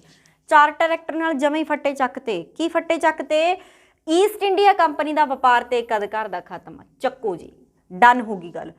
तुसीं आपदी व्यापार दे उपर मनोपली खत्म करोगे, क्योंकि मैं तुहानूं शुरू च दस्सिया सी जदों रॉयल फरमान आया सी उहदे नाल ईस्ट इंडिया कंपनी नूं ये परमिशन मिली कि तुहाडा एक अधिकार होगा। एक अधिकार मतलब सिर्फ तुसीं उत्थे जाके व्यापार करोगे, होर कोई बंदा व्यापार नहीं करूगा, असीं परमिशन ही नहीं देवांगे किसी नूं। ब्रिटिश गवर्नमेंट ने ये चीज़ कही। हुण की होया, ਜਦੋਂ ਫਿਰ ईस्ट इंडिया कंपनी वाले बाले चांभण लगे तो भी ये कहते ਚੱਕੋ खत्म, व्यापार भी खत्म, व्यापार ते एक अधिकार नहीं होगा। इन्हां नूं सिर्फ की कीता गया कि तुसीं चाह दा व्यापार कल्ले कर सकदे हो, तुहानूं चाह दे व्यापार ते मनोपली दे दिंदे आ ईस्ट इंडिया कंपनी नूं। किहनूं, ईस्ट इंडिया कंपनी नूं सिर्फ चाह दे व्यापार ते मनोपली देती, चाह दे व्यापार ते एक अधिकार दिता, बाकी सारा व्यापार किहदे नाल खोलता, चाइना दे नाल खोलता। जिथे हुण सिर्फ ईस्ट इंडिया कंपनी व्यापार कर रही आ, उत्थे हुण चाइना भी व्यापार करूगा आके। एक अधिकार मनोपली का खात्मा ईस्ट इंडिया कंपनी का चाह दे व्यापार ते हजे हैगा, ये भी जाके अगे 1833 दे विच खत्म हो जू। अगले 20 साल बाद 1833 का एक्ट आऊगा, चाह दा व्यापार भी की कर देणगे, चाह दे व्यापार ते मनोपली खत्म कर देणगे। हुण ब्रिटिशनस ने ना जिहड़े, उन्हां दी थॉट प्रोसैस कुछ इस तरीके दी कि असीं राज करांगे। इत्थे आके साडे देश दे विच राज करन दा प्रोसैस शुरू हुंदा हैगा। पश्चिमी सिੱਖਿਆ ਦਾ प्रसार, मैं तुहानूं एक इंपॉर्टेंट गल दसदी हाँ। ਜਿਹੜੀ ਪੱਛਮੀ ਸਿੱਖਿਆ ਦਾ ਪ੍ਰਸਾਰ ਹੈ ਨਾ, ਬੇਸਿਕਲੀ ਪੱਛਮੀ ਸਿੱਖਿਆ ਮਤਲਬ ਵੈਸਟਰਨ ਐਜੂਕੇਸ਼ਨ, ਇੰਗਲਿਸ਼ ਜਿਹੜੀ ਤੁਸੀਂ ਅੰਗਰੇਜ਼ੀ ਪੜ੍ਹਦੇ ਹੋ ਨਾ, ਜਿੱਥੋਂ ਆਪਾਂ ਡਰਦੇ ਵੀ ਹਾਂ ਬਹੁਤ ਜ਼ਿਆਦਾ, ਉਹਦਾ ਇੱਥੋਂ ਜੜਾ ਲੱਗੀਆਂ ਨੇ। ਇਹ 1 ਲੱਖ ਰੁਪਈਆ ਹਰ ਸਾਲ ਟੋਟਲ ਰਿਵੈਨਿਊ ਕਿੰਨਾ ਹੁੰਦਾ ਸੀ, 40%, ਆਲਮੋਸਟ GDP ਦਾ 2% ਕਿਹਦੇ ਤੇ ਖਰਚ ਕੀਤਾ ਜਾਊਗਾ, ਪੱਛਮੀ ਸਿੱਖਿਆ ਦੇ ਪ੍ਰਸਾਰ ਤੇ ਖਰਚ ਕੀਤਾ ਜਾਊਗਾ। ਵੈਸਟਰਨ ਐਜੂਕੇਸ਼ਨ, ਇੰਗਲਿਸ਼ ਨੂੰ प्रमोट करो जी। 1 ਲੱਖ रुपया दिता, 1 ਲੱਖ रुपया मायने रखता। 1813 की गल करते हैं, ਲੱਖ रुपया तो अज भी बहुत है, बट 1813 ਦੇ ਵਿੱਚ ਲੱਖ तुसीं देखो किहो जिहा होना। ईस्ट इंडिया कंपनी के भारतीय खेतरों उपर ब्रिटिश कंट्रोल, जिन्ने भी प्रेजिडेंसीज, मद्रास, कलकत्ता, बंगाल, बॉम्बे, जिन्ना कुछ भी ईस्ट इंडिया कंपनी के कोले हैगा, उहदे उपर टोटल कंट्रोल, जिहड़े भी भारतीय खेतरां दे विच ईस्ट इंडिया कंपनी का कंट्रोल हैगा, उहदे च जिहड़ा टोटल कंट्रोल है वो किहदा आ चुक्या है, ब्रिटिश। ਜਦੋਂ ਇਹਨਾਂ ਨੇ ਕਹਿਤਾ ਵੀ ਥੋੜਾ ਵਪਾਰ ਤੇ ਇੱਕ ਅਧਿਕਾਰ ਖਤਮ ਕਰਤਾ, ਥੋੜਾ ਜਿਹੜਾ ਸਾਰਾ ਸਿਸਟਮ ਸੀ ਉਹ ਚੱਕਤਾ, ਹੁਣ ਅਸੀਂ ਕੀ ਕਰਾਂਗੇ, ਜਿਹੜੇ ਤੁਹਾਡੇ ਕੋਲੇ ਪ੍ਰੈਜ਼ੀਡੈਂਸੀਜ਼ ਨੇ ਨਾ ਸਾਡੀਆਂ ਨੇ ਭਾਈ, ਉਹ ਸਾਡੇ ਅੰਦਰ ਆਉਣੀਆਂ, ਕੰਟਰੋਲ ਸਾਡਾ ਹੋਊਗਾ। ਅਗਲਾ ਪੁਆਇੰਟ, ਕ੍ਰਿਸਚਨ ਮਿਸ਼ਨਰੀਆਂ ਆਉਣੀਆਂ ਸ਼ੁਰੂ ਹੋ ਗਈਆਂ। ਮਤਲਬ ਹੁਣ ਤੁਹਾਨੂੰ ਪਤਾ ਲੱਗ ਗਿਆ ਪੁਆਇੰਟ, ਬਰਥ ਸ਼ੁਰੂ ਹੋਇਆ ਕਿ ਬ੍ਰਿਟਿਸ਼ਨਸ ਨੇ ਜਿਹੜੇ ਉਹ ਪ੍ਰੋਪਰ ਤਰੀਕੇ ਨਾਲ ਭਾਰਤ ਉੱਪਰ ਰਾਜ ਕਰਨਾ ਸ਼ੁਰੂ ਕਰਨਾ ਚਾਹੁੰਦੇ ਨੇ। ਕ੍ਰਿਸਚਨ ਮਿਸ਼ਨਰੀਆਂ ਆਈਆਂ, ਸਥਾਨਕ ਸਰਕਾਰਾਂ ਤੇ ਟੈਕਸ ਲੱਗਣ ਲੱਗ ਗਏ। ਪੇਪਰ ਦੇ ਵਿੱਚ ਪ੍ਰਸ਼ਨ ਕੁਛ ਇਸ ਤਰੀਕੇ ਦੇ ਨਾਲ ਪੁੱਛੇ ਜਾਂਦੇ ਨੇ ਕਿ ਵਪਾਰ ਤੇ ਜਿਹੜੀ ਈਸਟ ਇੰਡੀਆ ਕੰਪਨੀ ਦੇ ਵਪਾਰ ਤੇ ਇੱਕ ਅਧਿਕਾਰ ਦਾ ਖਾਤਮਾ ਕਿਹੜੇ ਐਕਟ ਦੇ ਥਰੂ ਹੋਇਆ, ਸੁਪਰੀਮ ਕੋਰਟ ਦੀ ਸਥਾਪਨਾ ਕਿਹੜੇ ਐਕਟ ਦੇ ਥਰੂ ਹੋਈ, ਗਵਰਨਰ ਜਨਰਲ ਆਫ ਬੰਗਾਲ ਕਿਹੜੇ ਐਕਟ ਦੇ ਥਰੂ ਹੋਇਆ। ਸੋ ਇਹ ਐਕਟ ਬਹੁਤ ਇੰਪੋਰਟੈਂਟ ਰਹਿੰਦੇ ਨੇ। ਹੁਣ ਅੱਗੇ ਚੱਲਦੇ ਹਾਂ 1833। ਪਹਿਲਾ ਪੁਆਇੰਟ ਬੜਾ ਇੰਪੋਰਟੈਂਟ, ਕੇਂਦਰੀਕਰਨ ਦਾ ਅੰਤਿਮ ਕਦਮ, ਜਿਹੜਾ ਅਸੀਂ 1773 ਦੇ ਰੈਗੂਲੇਟਿੰਗ ਐਕਟ ਦੇ ਨਾਲ ਸ਼ੁਰੂ ਕੀਤਾ ਸੀ। ਕੇਂਦਰੀਕਰਨ ਦਾ ਪਹਿਲਾ ਕਦਮ ਬ੍ਰਿਟਿਸ਼ਨਸ ਨੇ ਸ਼ੁਰੂ ਕੀਤਾ ਸੀ, ਕੀ ਬਣਾ ਕੇ, ਗਵਰਨਰ ਜਨਰਲ ਆਫ ਬੰਗਾਲ ਬਣਾ ਕੇ। ਉਹ ਇਹ ਅੰਤਿਮ ਕਦਮ ਸੀ। ਹੁਣ ਪ੍ਰੋਪਰ ਤਰੀਕੇ ਦੇ ਨਾਲ ਕਦਮ ਲਾ ਗਏ ਕੌਣ, ਬ੍ਰਿਟਿਸ਼ਨਸ। ਈਸਟ ਇੰਡੀਆ ਕੰਪਨੀ ਗਈ, ਬਸ ਜਾਣ ਹੀ ਵਾਲੀ ਹੈ। 1858 ਦੇ ਵਿੱਚ ਤਾਂ ਤੁਹਾਨੂੰ ਪਤਾ ਹੀ ਹੈ ਕਰਾਊਨ ਕੰਟਰੋਲ ਕਰ ਰਿਹਾ ਸੀ। ਹੋਇਆ ਕਿ ਬੰਗਾਲ ਦੇ ਗਵਰਨਰ ਜਨਰਲ ਦਾ ਅਹੁਦਾ ਬਦਲ ਕੇ ਭਾਰਤ ਦਾ ਗਵਰਨਰ ਜਨਰਲ। ਪਹਿਲਾਂ ਆਪਾਂ ਇੱਕ ਚੀਜ਼ ਪੜ੍ਹੀ ਕਿ ਜਿਹੜਾ 1773 ਦਾ ਰੈਗੂਲੇਟਿੰਗ ਐਕਟ ਆਇਆ ਹੈ ਉਹਦੇ ਨਾਲ ਕੀ ਹੋ ਰਿਹਾ ਸੀ। ਅਸਲ ਦੇ ਵਿੱਚ 1773 ਦੇ ਰੈਗੂਲੇਟਿੰਗ ਐਕਟ ਦੇ ਨਾਲ ਕੀ ਹੋਇਆ ਸੀ, ਬੰਗਾਲ ਤੋਂ ਕੰਟਰੋਲ ਹੋ ਰਿਹਾ ਸੀ ਬੰਬੇ, ਮਦਰਾਸ ਤੇ ਕਲਕੱਤਾ, ਕਿਉਂਕਿ ਉਦੋਂ ਪ੍ਰੈਜ਼ੀਡੈਂਸੀਜ਼ ਹੀ ਘੱਟ ਹੁੰਦੀਆਂ ਸੀ। ਦਬਦਬਾ ਵਧਿਆ, ਇੰਡੀਆ ਤੇ ਕੰਟਰੋਲ ਕਰਨਾ ਸ਼ੁਰੂ ਕਰਤਾ। ਹੁਣ ਬੰਗਾਲ ਦਾ ਗਵਰਨਰ ਜਨਰਲ ਕੋਈ ਨਹੀਂ ਹੋਊਗਾ, ਹੁਣ ਸਿੱਧਾ ਭਾਰਤ ਦਾ ਗਵਰਨਰ ਜਨਰਲ ਹੋਊਗਾ। ਕੇਂਦਰੀਕਰਨ, ਸੈਂਟਰਲਾਈਜੇਸ਼ਨ ਦੀ ਨੀਂਹ ਰੱਖੀ ਗਈ। ਆ ਗਿਆ ਜੀ ਭਾਰਤ ਦੇ ਵਿੱਚ ਸੈਂਟਰਲਾਈਜੇਸ਼ਨ। ਇਹ ਸੈਂਟਰਲਾਈਜੇਸ਼ਨ ਪਾਵਰ ਕਿਹਦੇ ਕੋਲੇ ਆ ਭਾਈ, ਬ੍ਰਿਟਿਸ਼ਨਸ ਕੋਲੇ ਹੈ, ਈਸਟ ਇੰਡੀਆ ਕੰਪਨੀ ਕੋਲੇ ਕੁਝ ਨਹੀਂ ਹੈਗਾ। ਭਾਰਤ ਦਾ ਜਿਹੜਾ ਗਵਰਨਰ ਜਨਰਲ ਕੌਣ ਹੈ ਜੀ, lord William Bentinck. First Bharat ਦਾ ਗਵਰਨਰ ਜਨਰਲ ਕੌਣ ਹੈਗਾ, ਲਾਰਡ ਵਿਲੀਅਮ ਬੈਂਟਿਕ। ਚੱਕੋ ਜੀ। ਹੁਣ ਕੀ ਹੋਇਆ, ਮਦਰਾਸ ਤੇ ਬੰਬੇ ਦੇ ਗਵਰਨਰ ਤੋਂ ਵਿਧਾਨਕ ਸ਼ਕਤੀਆਂ ਦਾ ਖਾਤਮਾ, ਲੈਜਿਸਲੇਟਿਵ ਪਾਵਰ, ਸੰਸਦ। ਲੱਗ ਰਿਹਾ ਪਤਾ ਥੋੜਾ ਮੋਟਾ, ਦੱਸਦੀ ਹਾਂ ਕੀ। ਮਦਰਾਸ ਤੇ ਬੰਬੇ ਇਹ ਤਾਂ ਆਲਰੇਡੀ ਗਿਆ, ਗਵਰਨਰ ਤੋਂ ਵਿਧਾਨਕ ਸ਼ਕਤੀਆਂ ਦਾ ਖਾਤਮਾ। ਇਹ ਪੁਆਇੰਟ ਨੂੰ ਸਮਝੋ, ਵਿਧਾਨਕ ਸ਼ਕਤੀਆਂ ਦਾ ਕੀ ਮਤਲਬ ਹੈ। ਹੁਣ ਦੇਖੋ ਆਪਾਂ ਇਹਨੂੰ ਥੋੜਾ ਜਿਹਾ ਮਾਡਰਨ ਲਿੰਕ ਕਰਦੇ ਹਾਂ, ਕਿਵੇਂ, ਅੱਜ ਦੀ ਪੋਲਿਟੀ ਦੇ ਨਾਲ। ਭਾਰਤ ਦੇ ਵਿੱਚ ਅੱਜ ਕੀ ਚੱਲ ਰਿਹਾ ਹੈ, ਵਿਧਾਨ ਪਾਲਿਕਾ, ਕਾਰਜਪਾਲਿਕਾ, ਨਿਆਂਪਾਲਿਕਾ, ਆਹੀ ਸਿਸਟਮ ਚੱਲ ਰਿਹਾ। ਵਿਧਾਨ ਪਾਲਿਕਾ ਲੈਜਿਸਲੇਟਿਵ ਹੈ, ਕਾਨੂੰਨ ਬਣਾਉਂਦੀ ਹੈ। ਕੌਣ ਹੈ, ਸਾਡੀ ਸੰਸਦ। ਸੰਸਦ ਦੀ ਨੀਂਹ ਰੱਖੀ ਗਈ। ਵਿਧਾਨਕ ਸ਼ਕਤੀਆਂ ਖਤਮ ਕਰਕੇ ਕਿਹਨੂੰ ਦੇਤੀਆਂ, ਭਾਰਤ ਦੇ ਗਵਰਨਰ ਜਨਰਲ ਨੂੰ। ਜਿੰਨਾ ਵੀ ਭਾਰਤ ਦੇ ਵਿੱਚ ਕਾਨੂੰਨ ਬਣੂਗਾ, ਜਿੰਨਾ ਵੀ ਭਾਰਤ ਦੇ ਵਿੱਚ ਕਾਨੂੰਨ ਬਣੂਗਾ, ਉਹ ਬੇਸਿਕਲੀ ਕੌਣ ਬਣਾਊਗਾ, ਸੈਂਟਰਲਾਈਜੇਸ਼ਨ ਕਰਕੇ ਭਾਰਤ ਦਾ ਗਵਰਨਰ ਜਨਰਲ। ਕੁਛ ਇਸ ਤਰੀਕੇ ਦੀ ਪੋਜੀਸ਼ਨ ਸਮਝ ਰਹੇ ਹੋ, ਪ੍ਰਾਈਮ ਮਿਨਿਸਟਰ ਜਾਂ ਪ੍ਰੈਜ਼ੀਡੈਂਟ ਟਾਈਪ ਦੀ ਇੱਕ ਅਥਾਰਟੀ, ਜਿਹੜਾ ਕਿ ਆਪਣਾ ਅੱਜ ਹੈ। ਕੁਛ ਕੋ ਰਿਲੇਟ ਕਰ ਸਕਦੇ ਅਸੀਂ ਇਸ ਟਰਮਸ ਨੂੰ। ਹਾਂਜੀ, ਭਾਰਤ ਦੇ ਕਾਨੂੰਨਾਂ ਦਾ ਲਿਖਤੀਕਰਨ। ਦੇਖੋ ਵੀਰੇ, ਪਹਿਲਾਂ ਕੀ ਹੁੰਦਾ ਸੀ ਨਾ, ਆਪਣੇ ਭਾਰਤ ਦੇ ਜਿਹੜੇ ਕਾਨੂੰਨ ਸੀ ਉਹਨਾਂ ਦਾ ਕਦੇ ਵੀ ਕੀ ਨਹੀਂ ਹੋਇਆ ਸੀ, ਕੋਡੀਫਾਈਡ ਤੇ ਕੰਸੋਲੀਡੇਟਡ ਨਹੀਂ ਹੁੰਦੇ ਸੀ। ਅਸਲ ਦੇ ਵਿੱਚ ਕੋਡੀਫਾਈਡ ਤੇ ਕੰਸੋਲੀਡੇਟਡ ਸ਼ੁਰੂ ਹੋ ਗਏ, ਲਿਖਣਾ ਸ਼ੁਰੂ ਹੋ ਗਿਆ ਭਾਰਤ ਦੇ ਵਿੱਚ ਕਾਨੂੰਨ ਜਿਹੜੇ ਬਣ ਰਹੇ ਸੀ। ਬਹੁਤ ਇੰਪੋਰਟੈਂਟ ਅਗਲਾ ਪੁਆਇੰਟ, ਕੰਪਨੀ ਦੇ ਵਿੱਚ ਕੰਮ ਕਰਨ ਦੇ ਲਈ ਰੰਗ ਜਾਂ ਧਰਨਾ। ਹੁਣ ਪਹਿਲਾਂ ਜਦੋਂ ਈਸਟ ਇੰਡੀਆ ਕੰਪਨੀ ਵਾਲੇ ਹੁੰਦੇ ਸੀ, ਉਹ ਕਿਤੇ ਨਾ ਕਿਤੇ ਦਬਦਬਾ ਰੱਖਦੇ ਸੀ ਕਿ ਅਸੀਂ ਕੰਮ ਕਰਾਂਗੇ, ਸਾਡਾ ਹੀ ਹੈ ਇਹ, ਸਾਡਾ ਹੀ ਹੋਣਾ ਚਾਹੀਦਾ ਗਾ, ਐਰਾ ਵਗੈਰਾ। ਪਰ ਕੰਪਨੀ ਵਿੱਚ ਕੰਮ ਕਰਨ ਦੇ ਲਈ ਰੰਗ ਜਾਂ ਧਰਮ ਦਾ ਭੇਦਭਾਵ ਨਹੀਂ ਕੀਤਾ ਜਾਊਗਾ। ਮਤਲਬ ਇੰਡੀਅਨਸ ਨੂੰ ਪਰਮਿਸ਼ਨ ਮਿਲ ਰਹੀ ਆ ਈਸਟ ਇੰਡੀਆ ਕੰਪਨੀ ਦੇ ਵਿੱਚ ਕੰਮ ਕਰਨ ਦੀ।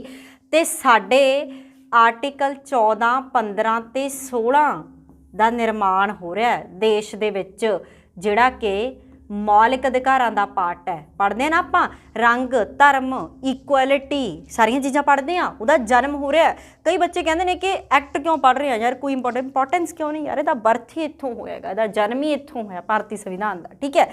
ਗੁਲਾਮੀ ਦਾ ਅੰਤ ਹੋ ਗਿਆ ਜੀ, ਸਲੇਵਰੀ ਖਤਮ ਕਰਤੀ। ਸਲੇਵਰੀ ਮੁਗਲਾਂ ਦਾ ਦਿੱਤਾ ਹੋਇਆ, ਜਾਂ ਮੁਗਲ ਟਾਈਮ ਦੇ ਵਿੱਚ ਇੱਕ ਬੜਾ ਵੱਡਾ ਕਨਸੈਪਟ ਸੀ, ਬਹੁਤ ਚੰਗਾ ਸਟੈਪ ਚੱਕਿਆ ਗਿਆ ਬ੍ਰਿਟਿਸ਼ਨਸ ਵੱਲੋਂ। ਸਲੇਵਰੀ ਸਮਝਦੇ ਹੋ, ਜਿਹੜਾ ਮਰਜ਼ੀ ਕੰਮ ਕਰਾਓ, ਸਿਰਫ ਥੋੜਾ ਜਿਹਾ ਉਹਨਾਂ ਨੂੰ ਖਾਣਾ ਦਿਓ, ਦੈਟਸ ਇਟ। ਹੁਣ ਤਨਖਾਹ ਦਿੱਤੀ ਜਾਂਦੀ ਸੀ, ਸੈਲਰੀ, ਜੌਬਸ ਦਾ ਜਿਹੜਾ ਇੰਟਰੋਡਕਸ਼ਨ ਸੀ ਉਹ ਹੋ ਗਈ ਸੀ। ਲਓ ਜੀ, ਹੋ ਕੀ ਰਿਹਾ ਪਤਾ ਲੱਗ ਗਿਆ। ਕੇਂਦਰੀਕਰਨ ਆ ਗਿਆ, ਗਵਰਨਰ ਜਨਰਲ ਆਫ ਭਾਰਤ ਦਾ ਆ ਗਿਆ। Military power, civil power governor general ਕੋਲ ਚਲੀਆਂ ਗਈਆਂ। ਮਿਲਟਰੀ ਤੇ ਸਿਵਲ ਸਮਝਦੇ ਹੋ, ਉਦੋਂ ਨਾ ਏਅਰ ਫੋਰਸ ਨਹੀਂ ਹੁੰਦੀ ਸੀ, ਨੇਵੀ ਤੇ ਜਿਹੜੀਆਂ ਵੀ ਆਰਮੀ ਦੀਆਂ ਪਾਵਰਸ ਨੇ ਉਹਦੇ ਕੋਲੇ ਚਲੀਆਂ ਗਈਆਂ। ਠੀਕ ਹੈ। ਆਰਟੀਕਲ 14, 15, 16 ਦੀ ਨੀਂਹ ਰੱਖੀ ਜਾਂਦੀ ਹੈਗੀ। ਭਾਰਤ ਦੇ ਕਾਨੂੰਨਾਂ ਦਾ ਲਿਖਤੀਕਰਨ ਹੋ ਗਿਆ ਤੇ ਸਲੇਵਰੀ ਹੈ ਜਿਹੜੀ ਉਹ ਖਤਮ ਹੋ ਗਈ। ਅੱਜ ਆਪਾਂ ਕਲਾਸ ਇੱਥੇ ਹੀ ਖਤਮ ਕਰਦੇ ਹਾਂ, ਥੋੜਾ ਹੈਵੀ ਹੋ ਜਾਊਗਾ। ਅਗਲਾ ਲੈਕਚਰ ਹੈ ਜਿਹੜਾ ਇੱਥੋਂ ਸ਼ੁਰੂ ਕਰਾਂਗੇ ਆਪਾਂ 1853 ਦੇ ਐਕਟ ਤੋਂ। ਹਾਂਜੀ, ਜੇ ਦੇਖੋ ਮੈਂ ਤੁਹਾਨੂੰ ਪਹਿਲਾਂ ਵੀ ਕਿਹਾ ਸੀ, ਕਨਸੈਪਟ ਨੂੰ ਥੋੜਾ ਜਿਹਾ ਉਸ ਤਰੀਕੇ ਨਾਲ ਡੀਪ ਡਾਊਨ ਜਾ ਕੇ ਪੜ੍ਹਨਾ ਪਊਗਾ। ਸੋ ਬੇਸਿਕਲੀ ਪੜ੍ਹੋ, ਤਿਆਰੀ ਕਰੋ, 3-4 ਮਹੀਨੇ ਦਾ ਸਮਾਂ ਹੈਗਾ, ਗੁੰਜਾਇਸ਼ ਨਾ ਛੱਡੋ। ਤੁਹਾਨੂੰ ਅਸੀਂ ਸਿਸਟਮ ਦੇ ਲਈ ਫੁੱਲੀ ਸਪੋਰਟ ਕਰਾਂਗੇ। ਪੂਰਾ ਪ੍ਰੋਪਰ ਤਰੀਕੇ ਦੇ ਨਾਲ ਚੀਜ਼ਾਂ ਨੂੰ ਡੀਪ ਡਾਊਨ ਜਾ ਕੇ ਸਟੱਡੀ ਕਰੋ, ਕਿਉਂਕਿ 1 ਮਹੀਨੇ ਤੱਕ ਦਾ ਆਪਣਾ ਪੇਪਰ ਹੋਣਾ ਨਹੀਂ ਵੀ ਆਪਾਂ ਉੱਤੋਂ ਪੜ੍ਹ ਲਈਏ।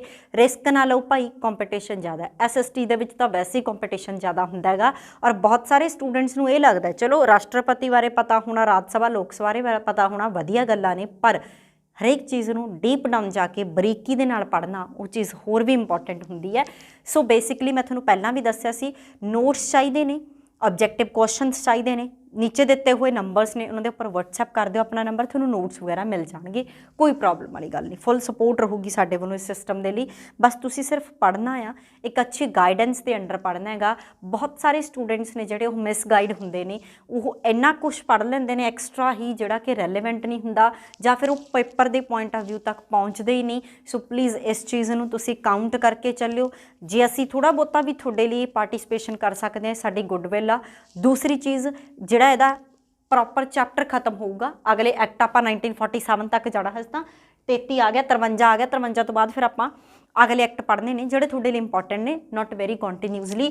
ਜਦੋਂ ਹੀ ਆਪਣੇ ਚੈਪਟਰ ਖਤਮ ਹੁੰਦੇ ਨੇ ਉਦੋਂ ਬਾਅਦ ਫਿਰ ਆਪਾਂ ਆਬਜੈਕਟਿਵ ਕੁਐਸਚਨ ਸਪੈਸ਼ਲ ਕਿਵੇਂ ਦਿਹਾੜੀ ਦੇ ਕੁਐਸਚਨ ਮੈਂ ਤੁਹਾਨੂੰ ਜ਼ਰੂਰ ਦੱਸੂਗੀ, ਠੀਕ ਹੈ ਜੀ। ਸੋ ਮਿਲਦੇ ਹਾਂ ਫਿਰ ਆਪਾਂ ਨੈਕਸਟ ਕਲਾਸ ਦੇ ਵਿੱਚ। ਥੈਂਕ ਯੂ ਸੋ ਮਚ ਰਾਜੇ।